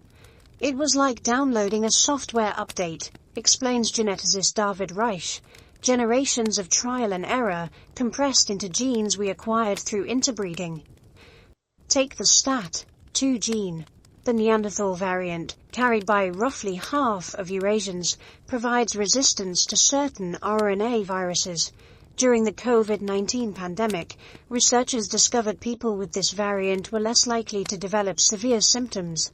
A gift from the Ice Age, protecting us from a 21st century plague. But other inheritances are more mixed blessings. Neanderthal variants associated with blood clotting helped ancestors survive injuries but now increase risk of strokes. Genes that promoted fat storage during feast or famine cycles contribute to diabetes in our abundance. The same variants that protected against Ice Age pathogens can trigger autoimmune disorders when those threats are gone. Sarah's son, Michael, inherited a different suite of Neanderthal genes. At 14, he could barely grow facial hair, while his friends sprouted beards. His skin burned within minutes in strong sunlight. But put him in a weight room, and he gained muscle mass with almost suspicious ease. Classic Neanderthal inheritance pattern, his pediatrician noted. Reduced body hair, increased muscle development, enhanced strength-to-weight ratio. 40,000 years ago, these traits helped survival. Today, they mostly affect your sunscreen budget and gym membership. The physical traits are just the beginning. Neanderthal genes influence how our brains work. Variants affecting neurotransmitter production show up repeatedly in studies of depression, ADHD, and addiction. The same genes that might have promoted hypervigilance in dangerous environments can manifest as anxiety disorders in our safer world. We're not dealing with caveman genes making people primitive, emphasizes neurogeneticist Svante Pääbo. We're seeing sophisticated adaptations expressing themselves in new contexts. Some inheritances are surprisingly specific. The Neanderthal variant of the SLC39 gene affects zinc metabolism, crucial for immune function, but also linked to psychological traits. Carriers often report heightened sensory sensitivity, stronger reactions to stimuli, deeper emotional responses to art and music. Sarah laughed when she read that. Her ability to be moved to tears by music, her tendency to find crowds overwhelming, her need for quiet spaces to recharge, all potentially traced back to ancestors who experienced the world more intensely than their African cousins. The genetic testing revolution has made these connections personal. Companies now offer Neanderthal ancestry reports, breaking down which variants you carry and what they might mean. Support groups have formed online where people compare notes on their prehistoric inheritance. "It's like finding a missing piece of my identity," one member posted. "My whole life, I felt different. Now I know why. I'm literally built different." But the science warns against oversimplification. Neanderthal genes don't determine destiny. They influence probabilities. They interact with thousands of other genes, plus environmental factors, to create the complex tapestry of human health and behavior. Still, patterns emerge. European populations average 2% Neanderthal DNA, East Asians slightly more, at 2.3 to 2.6%. But genes aren't evenly distributed. Natural selection has been editing our Neanderthal inheritance for 40,000 years. Beneficial variants spread, harmful ones disappeared. Curiously, certain areas of our genome are Neanderthal deserts, regions where their genes were ruthlessly eliminated. These zones, often involving brain development and fertility, suggest some incompatibilities between our species that hybrid children suffered from. We carry only the compatible pieces. The medical implications continue unfolding. Neanderthal variants influence how we metabolize drugs, why some people need different doses. Nicotine addiction risk. Certain variants triple it. Fertility. Some women carry Neanderthal variants, reducing miscarriage risk. Circadian rhythms. Adaptation to high-latitude light cycles. Pain perception. Neanderthals felt pain differently, and so do their descendants. For Sarah's family, understanding their Neanderthal inheritance became medically crucial. Her father's doctor adjusted his medication based on genetic markers. Her son's dermatologist developed a specialized sun protection regime. Her own psychiatrist finally found an antidepressant that worked with, not against, her ancient brain chemistry. "It's personalized medicine," she reflected, "just very, very personalized. Like 40,000 years personalized." But beyond medicine, Neanderthal DNA tells a love story. Every variant we carry represents a successful hybrid child who survived, thrived, and passed on their mixed heritage. In an age when different meant dangerous, when strangers were threats, two species recognized each other as human enough to create families together. Today, in research labs worldwide, scientists work to understand our hidden inheritance. Each discovery reveals how the past shapes the present, how ancestors we never knew influence our daily lives. From immune responses to brain function, from skin color to sleep patterns, the Neanderthals are still with us. They're in the mother who barely notices flu season, the father whose depression lifts with specific wavelengths of light, the child who gains muscle like their body remembers hunting mammoths, the grandmother whose arthritis responds to treatments that shouldn't work, but do. We are composites, mosaics of ancient solutions to forgotten problems. Every human outside Africa carries within them a small percentage of a people who went extinct, except they didn't. They transformed, they became us.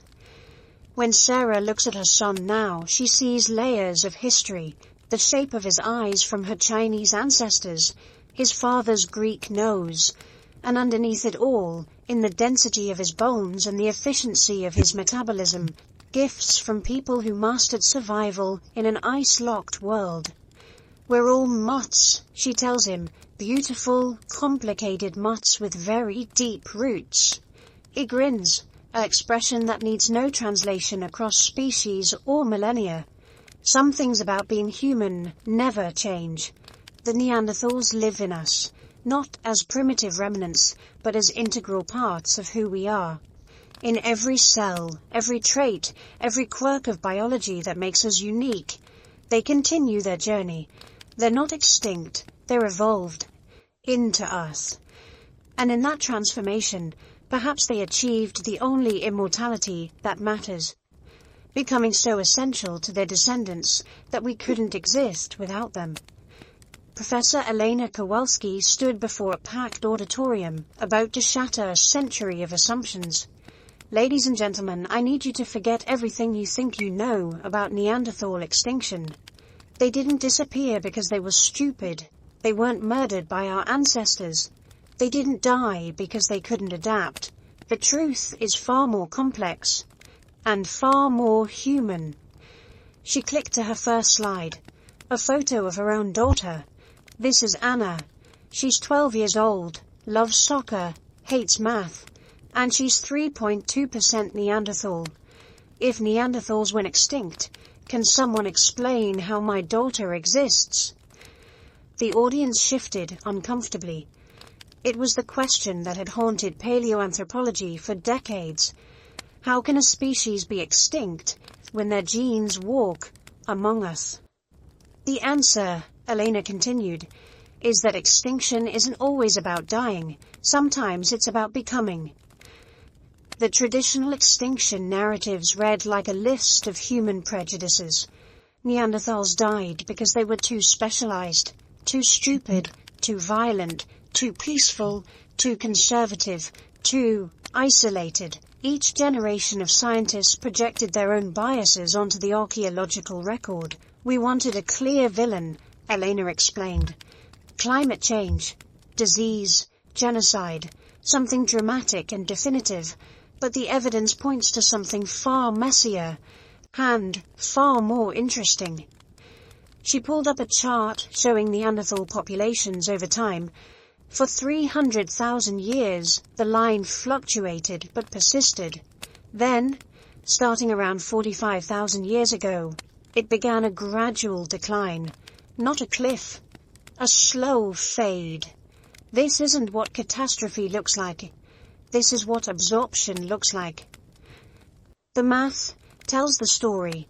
Neanderthal populations were always small, perhaps 70,000 individuals at their peak, scattered across millions of square miles. When modern humans arrived, they came in waves, each numerically superior. Even with equal birth rates, simple mathematics favored the larger population. But the birth rates weren't equal. Studies of Neanderthal bones reveal something crucial. They had fewer children spaced farther apart. Neanderthal women hit puberty later, had longer interbirth intervals, shorter reproductive windows. In a numbers game, they were playing with a handicap. A Neanderthal woman might have 4 children in her lifetime, Elena noted. A contemporary modern human woman might have 6 or 7. Across generations, that difference compounds exponentially. Add in hybrid fertility issues. First-generation hybrids often had reduced fertility, especially males. The genes that did pass on were overwhelmingly through female lines. Each generation, Neanderthal ancestry diluted, halving with every mixed coupling. It's like adding cream to coffee, Elena explained. Drop by drop, the coffee gets lighter, but it never stops being coffee.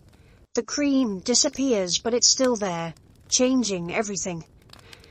Climate played a role, but not as a killer, as a mixer. Heinrich Event 4, that massive cooling 40,000 years ago, didn't target Neanderthals specifically. It disrupted everyone. but it forced populations to move, territories to overlap, isolated groups to merge.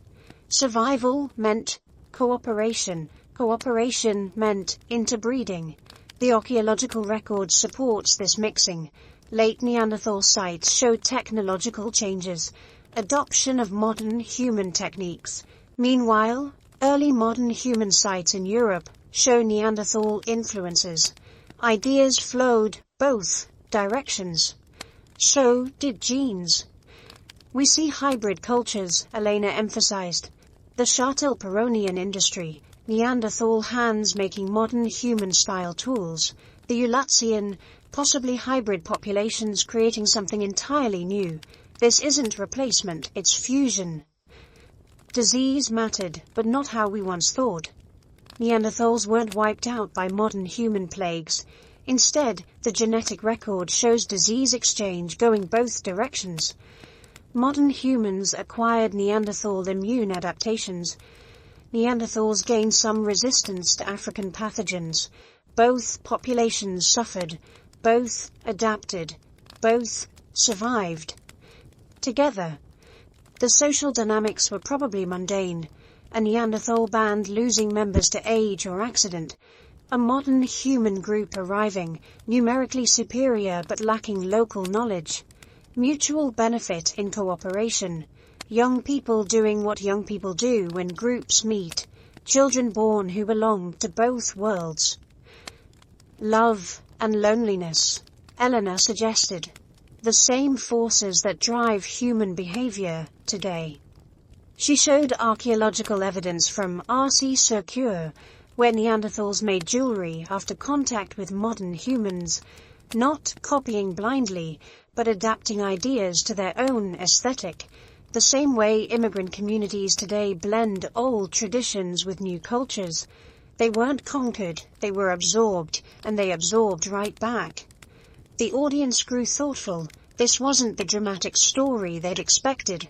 No heroes or villains, no triumph or tragedy, just people being people, adapting to circumstances beyond their control.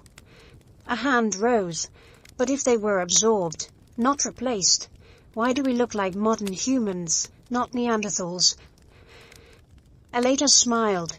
Do we? She pulled up comparison photos. Neanderthal traits diluted but present. The occipital bun in some European skulls, the broad rib cages of cold-adapted populations, the facial features that echo ancient proportions. We don't look like Neanderthals because we're 2% Neanderthal, not 50%. But we don't look like African Homo sapiens either. We're something new. Evolution didn't stop 40,000 years ago. We're still becoming. The final slide showed genetic studies.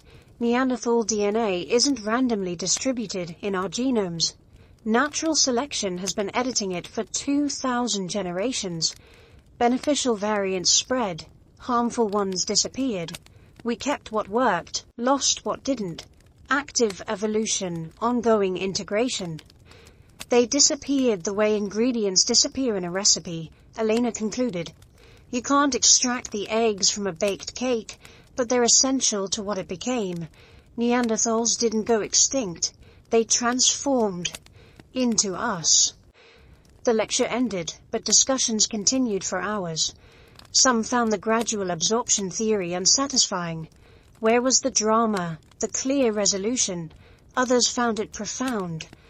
A story of adaptation and integration rather than conquest and extinction. Later, Eleanor's daughter asked about the lecture. So Neanderthals are like my Chinese grandparents. Part of me, but also their own people. Exactly, Elena replied. Your Baba didn't stop being Chinese when you were born American. He became part of something new while staying himself. That's what Neanderthals did, just over much more time. Anna considered this. That's sad, but also kind of beautiful. They're not gone, just mixed in. Mixed in, Elena agreed. Still here, still mattering, just in a different form. That night, Elena worked late, responding to colleagues' critiques. The old guard still preferred dramatic extinction narratives. Younger researchers pushed for even more complex models. The truth, as always, lay somewhere in between. But as she typed, Elena felt the weight of reframing history. Every extinction story we tell reveals how we see ourselves. If Neanderthals died because they were inferior, what does that say about our values? If they were murdered, what does that say about our nature? But if they were absorbed, if two human species met and merged despite all differences, then extinction becomes transformation. Ending becomes beginning. Losing becomes joining. The Neanderthals disappeared because they became us, and we became ourselves by becoming them. Not conquest, but convergence. Not replacement, but integration. It's not the story we expected, but it might be the story we need. Proof that different kinds of humans can meet, mix, and make something new. That endings aren't always endings. That sometimes disappearing is just another way of going on. The real reason Neanderthals disappeared, they didn't. They evolved into us, with us, as us. And in that transformation, perhaps both species found the only immortality that matters, continuing on, changed but not erased, in the faces of children who carry forward the best of both worlds. The skeleton emerged from the earth like a message from the deep past, each bone whispering secrets that would rewrite textbooks. Mon Dieu, breathed Dr. Ludovic Slimak, kneeling in the cave dirt. This changes everything. Grotta Mandarin, 2023. After years of careful excavation, the team had found him. A complete Neanderthal skeleton in a layer dated to 42,000 years ago. They named him Thorin, after Tolkien's dwarf king who dwelt too long in isolation, hoarding treasure while the world changed above. The name would prove more apt than they knew. When the DNA results came back, Slimak had to read them 3 times. Thorin's genetic lineage had separated from other Neanderthals 105,000 years ago. For perspective, that's longer than modern humans have existed as a distinct species. While other Neanderthal populations mixed, migrated and evolved, Thorin's people had remained in complete genetic isolation for over 100,000 years. It's like finding a living fossil, geneticist Martin Sikora explained to the stunt team. Except this fossil walked, breathed and died just before Neanderthals went extinct. The implications staggered them. Just 50 kilometers away lived other Neanderthal groups with completely different genetic signatures. For 2,000 generations, Thorin's tribe had avoided all contact with their neighbors. No trade, no intermarriage, no cultural exchange. Complete isolation by choice or circumstance. The bones told a disturbing story. Thorin showed signs of severe inbreeding, developmental abnormalities in his teeth, asymmetries in his skeleton, markers of genetic bottlenecking. His people had been trapped in a spiral of isolation that left them vulnerable to the slightest disruption. They were dying slowly, Slimak noted, generation by generation, the population getting smaller, more inbred, less viable, but still hanging on. This discovery shattered assumptions about Neanderthal society. Scientists had believed Neanderthals maintained wide-ranging networks, trading materials and mates across vast distances. But Thorin proved some groups had gone dark, cutting themselves off from the wider world for reasons we might never understand. Dr. Amélie Violet, studying Thorin's teeth, found something heartbreaking. Severe enamel hyperplasia showed he'd suffered multiple episodes of starvation as a child. His bones bore healed fractures from at least 3 separate traumatic events. Life in isolation had been brutal, yet somehow he'd survived to adulthood, probably his 30s when he died. Every injury tells a story, she explained. This one, maybe a fall while hunting alone, because the group was too small for proper hunting parties. This one, perhaps conflict within the group. When everyone's related, tensions have nowhere to dissipate. The archaeology supported the genetic isolation. Thorin's tools were subtly different from contemporary Neanderthals just valleys away. Not inferior, just different. As if his people had developed their own technological traditions and stuck to them regardless of innovations happening elsewhere. But why? Why would a group isolate itself so completely for so long? Climate data suggested one possibility. 105,000 years ago, during a severe glacial period, Thorin's ancestors might have been cut off by ice or environmental barriers. But those barriers had melted tens of thousands of years before Thorin lived. Physical isolation had become cultural isolation, perpetuated by choice or fear or simple habit. Maybe they had bad experiences with outsiders, suggested archaeologist Marie-Hélène Molsel. Violence, disease, cultural conflicts. Maybe isolation became their survival strategy. Or perhaps it was ideological. Some modern human groups have maintained extreme isolation for religious or cultural reasons. Did Thorin's people see themselves as special, pure, chosen? Did they view other Neanderthals as corrupted, dangerous, other? The cave itself offered clues. Unlike typical Neanderthal sites showing evidence of long-distance trade, Grotta Mandrin's layers from Thorin's time contained only local materials, every stone tool made from rocks available within a day's walk. No shells from distant seas, no exotic ochres, no foreign technologies. Yet they weren't primitive. Thorin's people had mastered their local environment completely. They knew every stone source, every seasonal plant, every animal movement pattern. Their tools, while unique, were expertly made. Their hunting strategies, evidenced by butchered bones, were sophisticated. Isolation doesn't mean ignorance, Slimak emphasized. They were experts in their small world. They just refused to look beyond it. The tragedy was timing. Thorin lived just as modern humans were sweeping through Europe. His isolated group, already weakened by inbreeding and small population size, would have been desperately vulnerable to new diseases, competition for resources, or simple demographic collapse. The DNA revealed one final, crushing detail. Thorin showed no evidence of modern human ancestry, none of the mixing seen in other late Neanderthals. While groups around them were hybridizing, adapting, joining the future, Thorin's people remained apart. Pure, perhaps, but purity offered no protection against extinction.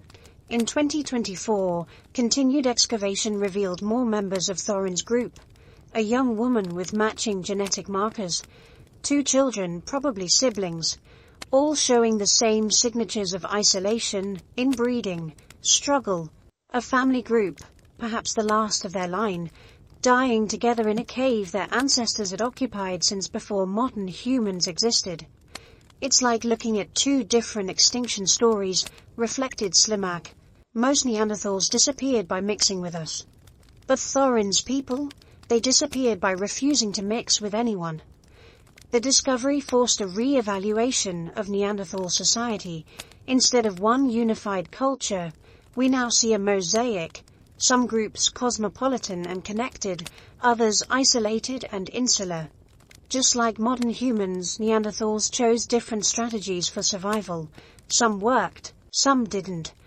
For modern humans grappling with questions of globalization versus tradition, integration versus isolation, Thorin's story resonates deeply. His people preserved their uniqueness for 100,000 years. An astounding cultural achievement. But that same preservation became their doom when the world changed faster than isolation could protect against. The final layer above Thorin's skeleton contained modern human tools. Different people, different culture, different future. No evidence of violence. Thorin's people weren't conquered. They simply ended, replaced by those more willing or able to adapt to a changing world. Today, Thorin's skeleton resides in a French museum, studied by scientists from around the globe. The irony isn't lost on them. In death, he's traveled more widely than he ever did in life. His DNA, sequenced and shared worldwide, connects him to researchers his living self would have fled from. But perhaps that's his gift to us. A warning about the costs of isolation. A reminder that purity and survival rarely align. A demonstration that even 100,000 years of tradition can't stop change forever. Thorin, the king under the mountain, guarding his genetic treasure while the world transformed above. His story doesn't fit our clean narratives about Neanderthal extinction. It complicates, confuses, challenges, which is exactly what good science should do. In Thorin's bones, we see a path our own species might have taken, the path of perfect preservation, complete isolation, cultural purity. We see where it leads to a skeleton in a cave, the last of a lineage that chose separateness over survival.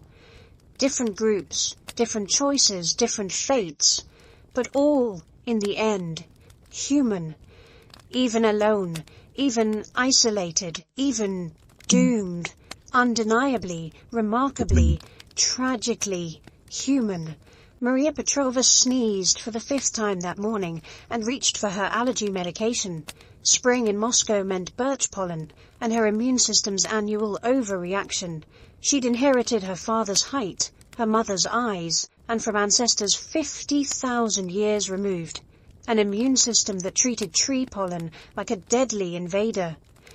Spasibo, Neanderthals, she muttered, downing an antihistamine.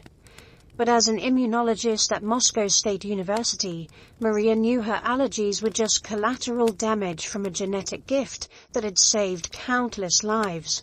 The same Neanderthal immune variants that made her miserable each spring had protected her from tuberculosis during a grad school outbreak that hospitalized 3 colleagues. We focus on the inconveniences, she tells her students, but forget the benefits.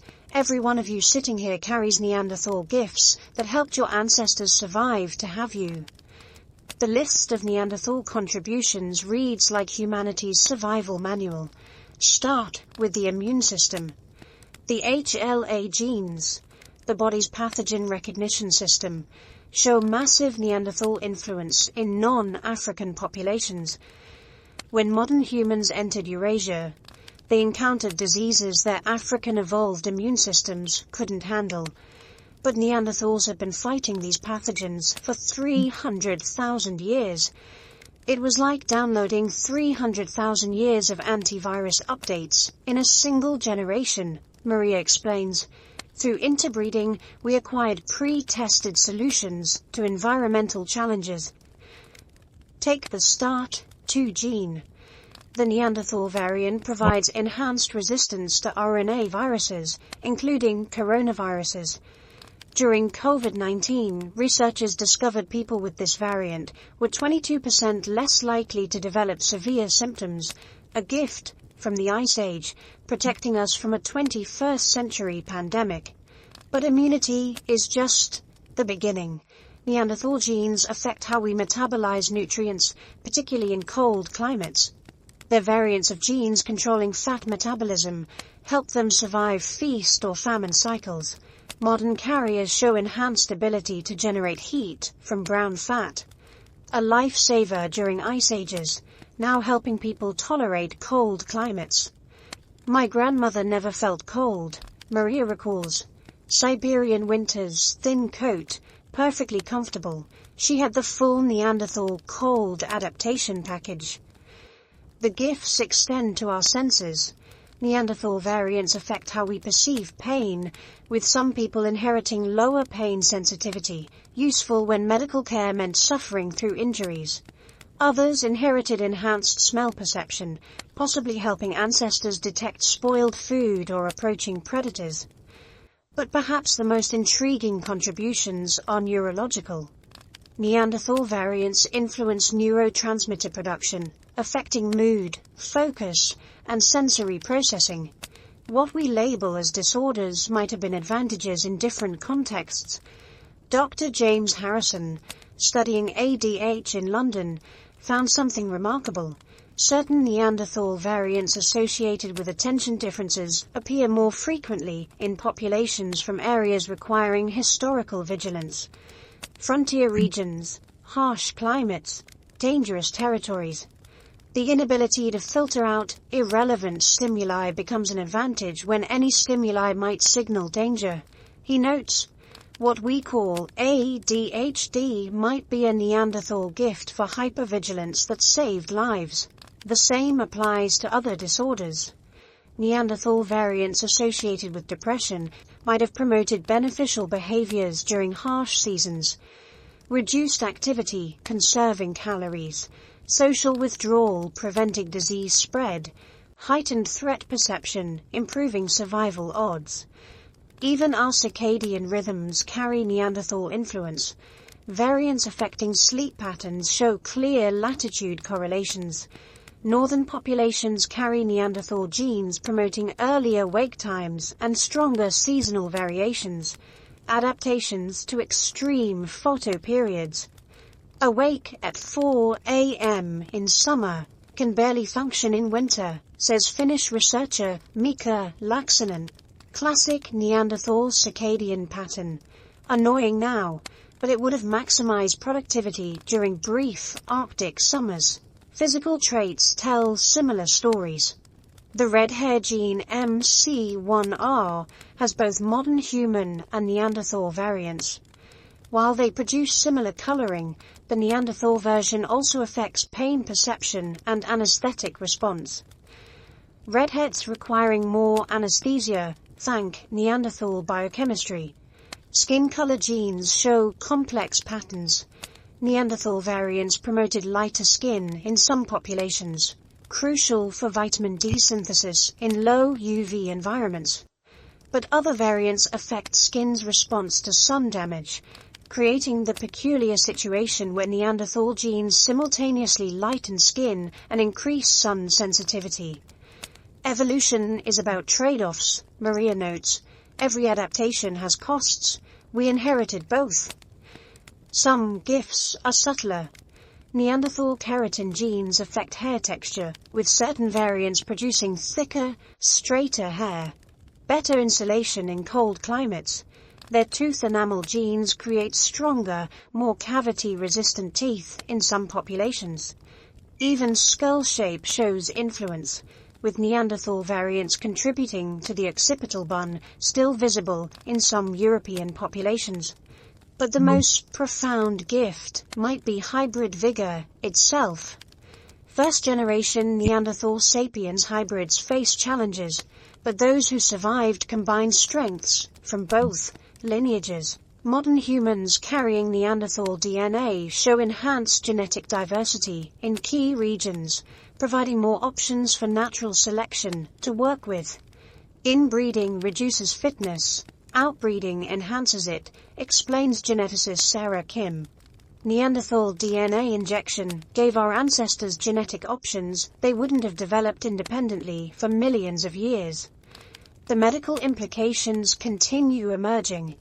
Neanderthal variants influence drug metabolism, why standard doses don't work for everyone. Fertility. Some women carry variants reducing miscarriage risk by 30%. Blood clotting, helpful for injuries, problematic for modern cardiovascular health. Bone density, Neanderthal variants promote thicker bones. Muscle fiber composition, tendency toward power over endurance. Understanding these inheritances revolutionizes personalized medicine. Maria's clinic now screens for Neanderthal variants when prescribing medications, adjusting doses based on prehistoric metabolism patterns. We're not treating modern humans, she explains. We're treating modern Neanderthal hybrids. The medicine needs to acknowledge that. Cultural contributions, while harder to trace, might be equally significant. The stability of Neanderthal technology, maintaining techniques for millennia, suggests cognitive patterns favoring tradition over innovation. Did we inherit tendencies toward conservatism, respect for elders, resistance to change? Every culture has tensions between tradition and progress, notes anthropologist Robert Chang. Maybe that's not a bug, but a feature, Neanderthal caution balancing sapiens innovation. Some researchers go further, suggesting aesthetic preferences might carry Neanderthal influence. The robust faces some find attractive, preferences for certain body types, even musical appreciation could reflect ancient hybridization. Impossible to prove, but intriguing to consider. The gifts weren't free. Each beneficial variant came packaged with trade-offs. Immune genes that fight infections also trigger autoimmune disorders. Metabolic adaptations for famine contribute to diabetes in abundance. Neurological variants enhancing environmental awareness correlate with anxiety disorders. We're dealing with Stone Age solutions to Space Age problems, Maria reflects. But without those solutions, we wouldn't have survived to create the problems. As she prepared for her evening lecture, Maria reviewed the latest discoveries. New Neanderthal contributions identified monthly, each one revealing how deeply intertwined our species became. Not through conquest, but through cooperation. Not despite differences, but because of them. Her students filed in, Russians, Chinese, Europeans, Americans, all carrying Neanderthal gifts in different combinations, all benefiting from ancestors who saw difference not as threat, but as opportunity. The greatest gift Neanderthals gave us, Maria began, wasn't any single gene or trait. It was genetic diversity itself. They made us more than we could have been alone. She clicked to her final slide. A photo of Earth from space. Every human on this planet, except those of purely African descent, carries Neanderthal DNA. We're all hybrids, all mixed, all carrying gifts from a species that supposedly went extinct. But how can they be extinct when they're in this room right now? In you, in me, in everyone you'll meet today. They gave us tools to survive challenges we're still facing. Immune defenses against diseases yet to emerge. Metabolic flexibility for famines we hope never come. Neural diversity that might someday save us from threats we can't imagine. That's what Neanderthals gave us. Not just genes but possibilities. Not just traits but potential. Not just survival, but the capacity to become something neither species could have been alone. We are their gift to the future, and every time we face a challenge they helped us prepare for, we honor that gift. The lecture ended, but students lingered, discussing, questioning, connecting. In their animated faces, Maria saw the echo of ancient meetings, different kinds of humans, learning from each other, creating something new. The greatest gift of all. Professor David Mendelsohn looked out at the packed conference hall, knowing his next words would shatter careers, reputations, and a century of scientific certainty. Everything you learned about Neanderthals in graduate school, he began, is wrong. The murmur that rippled through the audience told him he had their attention. Good. They'd need to be listening for what came next. 20 years ago, we knew Neanderthals were evolutionary dead ends. 15 years ago, we knew they couldn't speak. 10 years ago, we knew they couldn't create art. 5 years ago, we knew they were purely European. He paused. Today, I'm here to tell you what will be wrong about tomorrow. The revolution began with a toothpick, not a literal toothpick, but grooves in 130,000-year-old Neanderthal teeth from Krapana that showed systematic cleaning. When researchers first noticed them in the 1990s, they dismissed them as wear from processing hides. But new microscopic analysis revealed something stunning. The grooves matched exactly what you'd get from habitual toothpicking with small sticks. Dental hygiene, David explained, the most human of behaviors, and Neanderthals did it 100,000 years before any evidence in our own species. But that was just the beginning. Each year brought discoveries that forced textbook rewrites. 2010. The Neanderthal genome revealed interbreeding with humans. Textbooks saying they were a separate species. Wrong. 2014. Gorham's cave engravings proved Neanderthals created abstract art. Textbooks saying they lacked symbolic thought. Wrong. 2016. Bruniquel cave structures showed Neanderthals building monuments 176,000 years ago. Textbooks saying they lacked complex culture. Wrong. 2018. Cave paintings in Spain predated human arrival by 20,000 years. Textbooks saying art began with us. Wrong. 2020. Neanderthal string from France proved complex material culture. Textbooks saying they only used simple tools. Wrong. 2023. Thorin's genome revealed populations isolated for 100,000 years. Textbooks saying Neanderthals were all one group. Wrong. 2024. Tools in Israel suggest Neanderthal sapiens collaboration, not competition. Textbooks promoting replacement theory. Wrong. We're not just adjusting details, David emphasized. We're revolutionizing the entire narrative. Dr. Rebecca Martinez, a graduate student just 5 years ago, remembered her professor's certainty. Neanderthals were specialists who couldn't adapt. They'd taught. That's why they died out. Now, her own research proved the opposite. Neanderthals were generalists who adapted to environments from Arctic tundra to Mediterranean beaches. They didn't die from overspecialization. They survived by being flexible. I had to unlearn everything, she told the conference. My dissertation advisor still won't speak to me. The old guard's resistance was fierce. Careers built on Neanderthal inferiority couldn't pivot easily. Prestigious professors who'd written definitive textbooks found themselves definitively wrong. Some adapted, incorporating new evidence. Others dug in, defending increasingly untenable positions.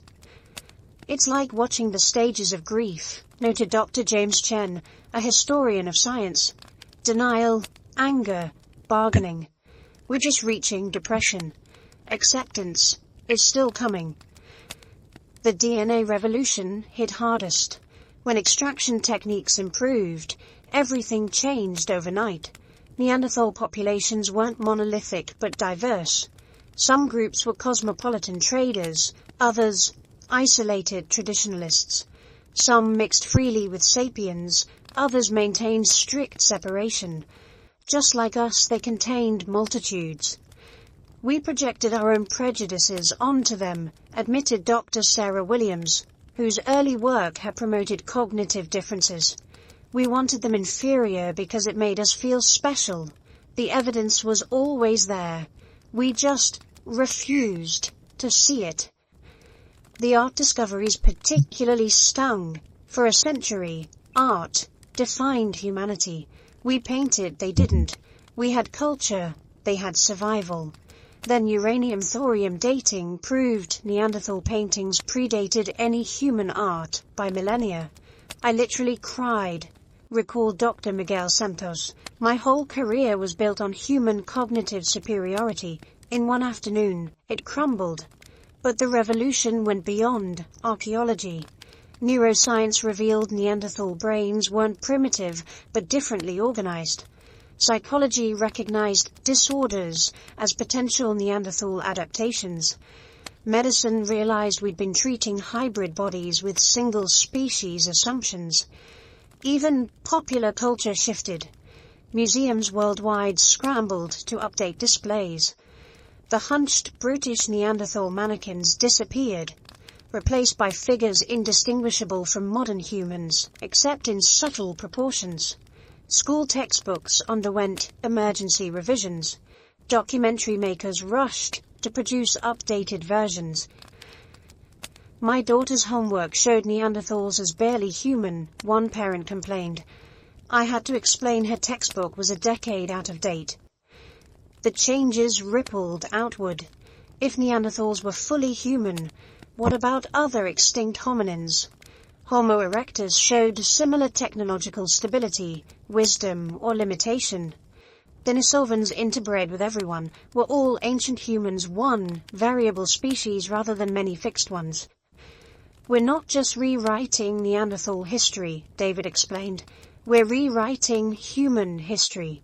The entire narrative of linear progress, of us being evolution's pinnacle.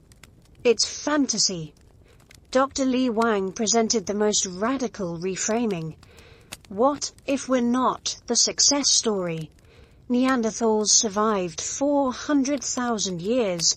We've existed for 300,000 and nearly destroyed our planet already.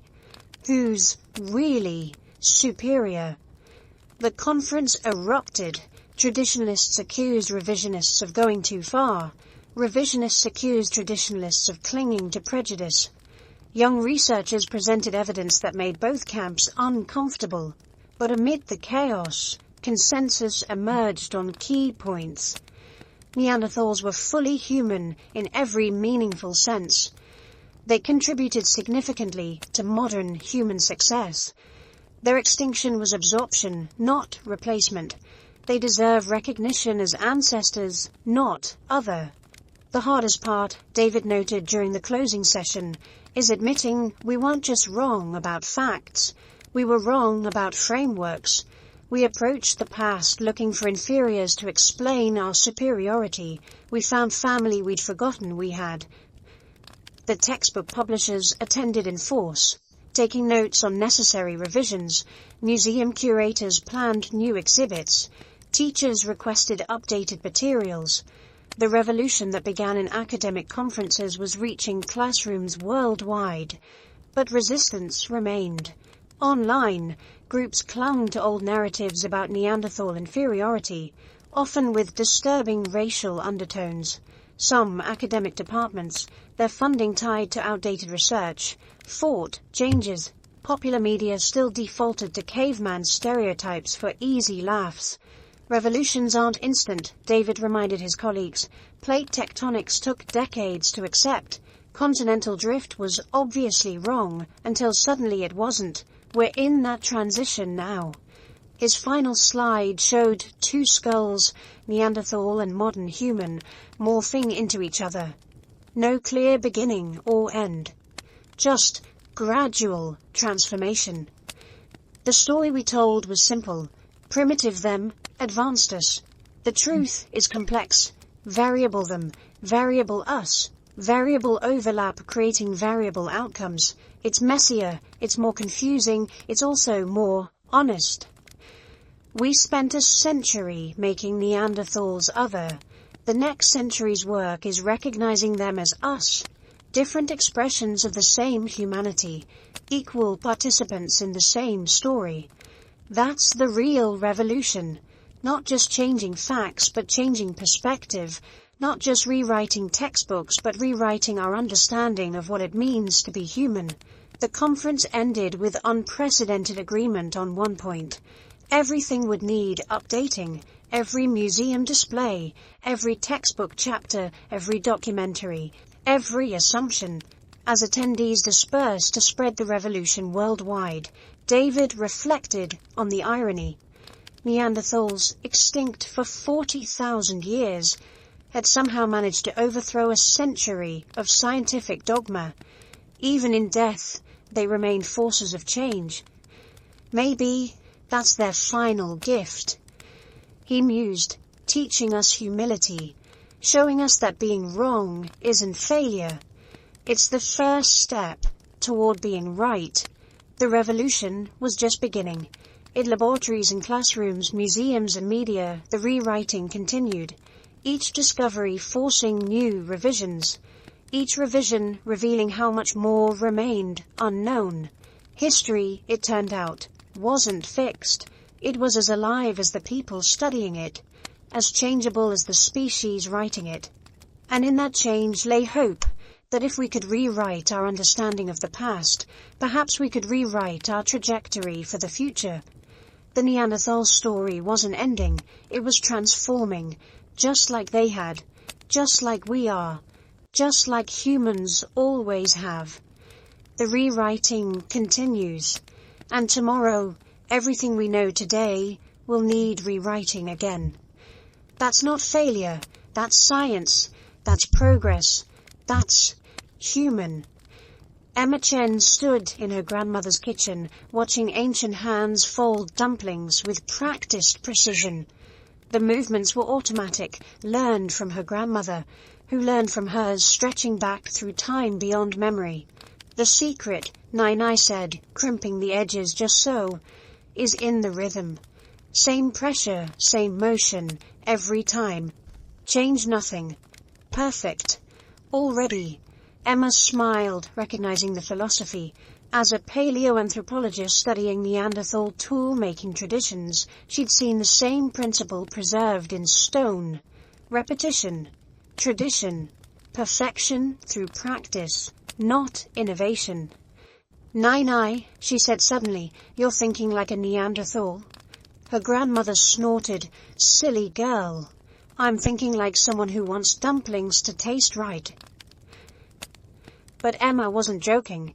The more she studied Neanderthals, the more she saw them everywhere, not in bones or museums, but in living behaviors, in her grandmother's insistence on tradition, in her father's methodical approach to problems, in her own tendency to maintain routines long after others would have changed. They never left.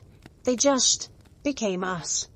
At Stanford, Emma's research focused on what she called cognitive fossils, thinking patterns that might trace back to our Neanderthal inheritance. The stability of their technology across hundreds of millennia suggested minds that valued perfection over innovation, tradition over change. We assume innovation is always beneficial, she explained to her advisor, but in harsh environments, proven solutions beat experiments. Neanderthals survived 400,000 years with "if it ain't broke, don't fix it." We've nearly destroyed our planet in 10,000 years of constant innovation. Her advisor, Dr. Michael Roberts, was skeptical until Emma showed him the data. In modern populations, the percentage of Neanderthal DNA correlated with specific behavioral tendencies. Not deterministically, genes don't dictate behavior, but statistically significant patterns emerged. Populations with higher Neanderthal ancestry showed greater adherence to tradition, stronger family bonds across generations, more detailed environmental knowledge, higher rates of apprenticeship learning, resistance to change without clear benefit. It's not that Neanderthal genes make people traditional, Emma clarified, but the same evolutionary pressures that selected for Neanderthal genes might have selected for complementary behaviors. The implications rippled outward. In Helsinki, architect Mika Laaksonen noticed his most innovative designs came in summer, while winter brought meticulous refinement of existing ideas. His Neanderthal-influenced circadian rhythms didn't just affect sleep. They affected creativity itself. I'm two different architects, he realized. Summer me invents, winter me perfects, like having a Neanderthal and sapiens time-sharing my brain. In Moscow, Maria Petrova's immunology team discovered that patients with certain Neanderthal variants responded better to gradual treatment adjustments rather than dramatic interventions. Their bodies, still running Ice Age software, preferred stability to sudden change. We've been treating them wrong, Maria announced at a conference. Shocking, the system works for some genetic backgrounds. For others, it's like trying to update a computer by hitting it with a hammer. The recognition spread. In education, teachers noticed some students thrived with repetitive master-apprentice learning styles, the same way Neanderthals transmitted knowledge for millennia. In psychology, therapists recognized that resistance to change might be adaptive caution inherited from ancestors who survived by avoiding unnecessary risks. Even in Silicon Valley, Emma's ideas found unexpected resonance. Tech executive James Park, after attending her lecture, restructured his company's innovation process. "We had two types of engineers," he explained, disruptors who wanted to rebuild everything, and refiners who perfected existing systems. We kept promoting the disruptors, frustrating the refiners. Now we recognize both as essential, the sapiens' impulse to change and the Neanderthal wisdom to preserve. But it went deeper than workplace dynamics. Emma's research suggested Neanderthal cognitive patterns might be essential for long-term survival. Their preference for proven solutions over experiments, their deep environmental knowledge, their sustainable resource use, all desperately needed as humanity faced climate crisis. Neanderthals lived sustainably for 400,000 years, Emma argued in her controversial paper. We've nearly destroyed our habitat in 10,000. Maybe the primitive approach was actually wisdom. Critics accused her of romanticizing extinction. Supporters saw hope in recognizing alternative ways of being human. The debate raged across disciplines, but one thing became clear. Neanderthals weren't just in our genes. They were in our minds, our cultures, our daily choices. Emma's daughter, Lily, embodied the living merger. At 12, she showed both inheritances clearly. In social situations, she displayed sapiens' charm and adaptability. But given a task she cared about, playing violin, coding, drawing, she exhibited Neanderthal focus, hours of repetitive practice, tiny incremental improvements, perfection through patience. She's not choosing between approaches, Emma observed. She's integrating them, using each when appropriate. This integration appeared everywhere once you looked. In Japanese tea ceremony, innovation frozen into repetitive perfection. In Swiss watchmaking, mechanical precision resisting digital disruption. In indigenous cultures worldwide, maintaining traditions while adapting to modernity. Every culture is a hybrid, noted anthropologist Dr. Sarah Kim. Neanderthal stability, wrestling with sapiens change. The successful ones, balance, both. Even language showed the merger. Emma studied linguistic patterns, finding that metaphors for time varied with Neanderthal ancestry. Populations with higher percentages more often describe time as cyclical, seasonal, repetitive. Lower percentages favored linear, progressive, goal-oriented metaphors. We literally think about time differently, Emma explained, and both are correct. Time is cyclical and linear. Neanderthals knew the cycles. Sapiens pushed the lines. Together, we get the full picture. As her career progressed, Emma saw the recognition spreading. Museums created exhibits showing Neanderthal innovations still used today. Schools taught both learning styles. Therapists recognized different cognitive patterns as variations, not disorders. But the biggest change was personal. People began recognizing their own Neanderthal moments, the satisfaction of repetitive tasks, the comfort of tradition, the wisdom of elders, the value of proven solutions, not as primitive impulses to overcome, but as part of their full humanity. Emma's grandmother lived to 93, making dumplings until the end. At her funeral, Emma spoke about traditions preserved across generations, about knowledge encoded in repetition, about the Neanderthal wisdom of keeping what works. She never changed the recipe, Emma said, never innovated, never experimented, and they were perfect every time. That's not failure to progress. That's recognition that some things don't need improving. Later, teaching her daughter to make those same dumplings, Emma felt the chain of tradition stretching backward and forward through time. Her hands moving in patterns learned from her grandmother, who learned from hers, reaching back to the first humans who discovered that some knowledge is too valuable to change. The secret, she told Lily, is in the rhythm. Same pressure, same motion, every time. Lily nodded, concentrating, then asked, "But what if we added chocolate?" Emma laughed. There it was, the eternal human dialogue. Neanderthal wisdom counseling patience, tradition, perfection through practice. Sapiens creativity suggesting variation, innovation, perfection through change. Both voices in one girl, both necessary, both human, both here to stay.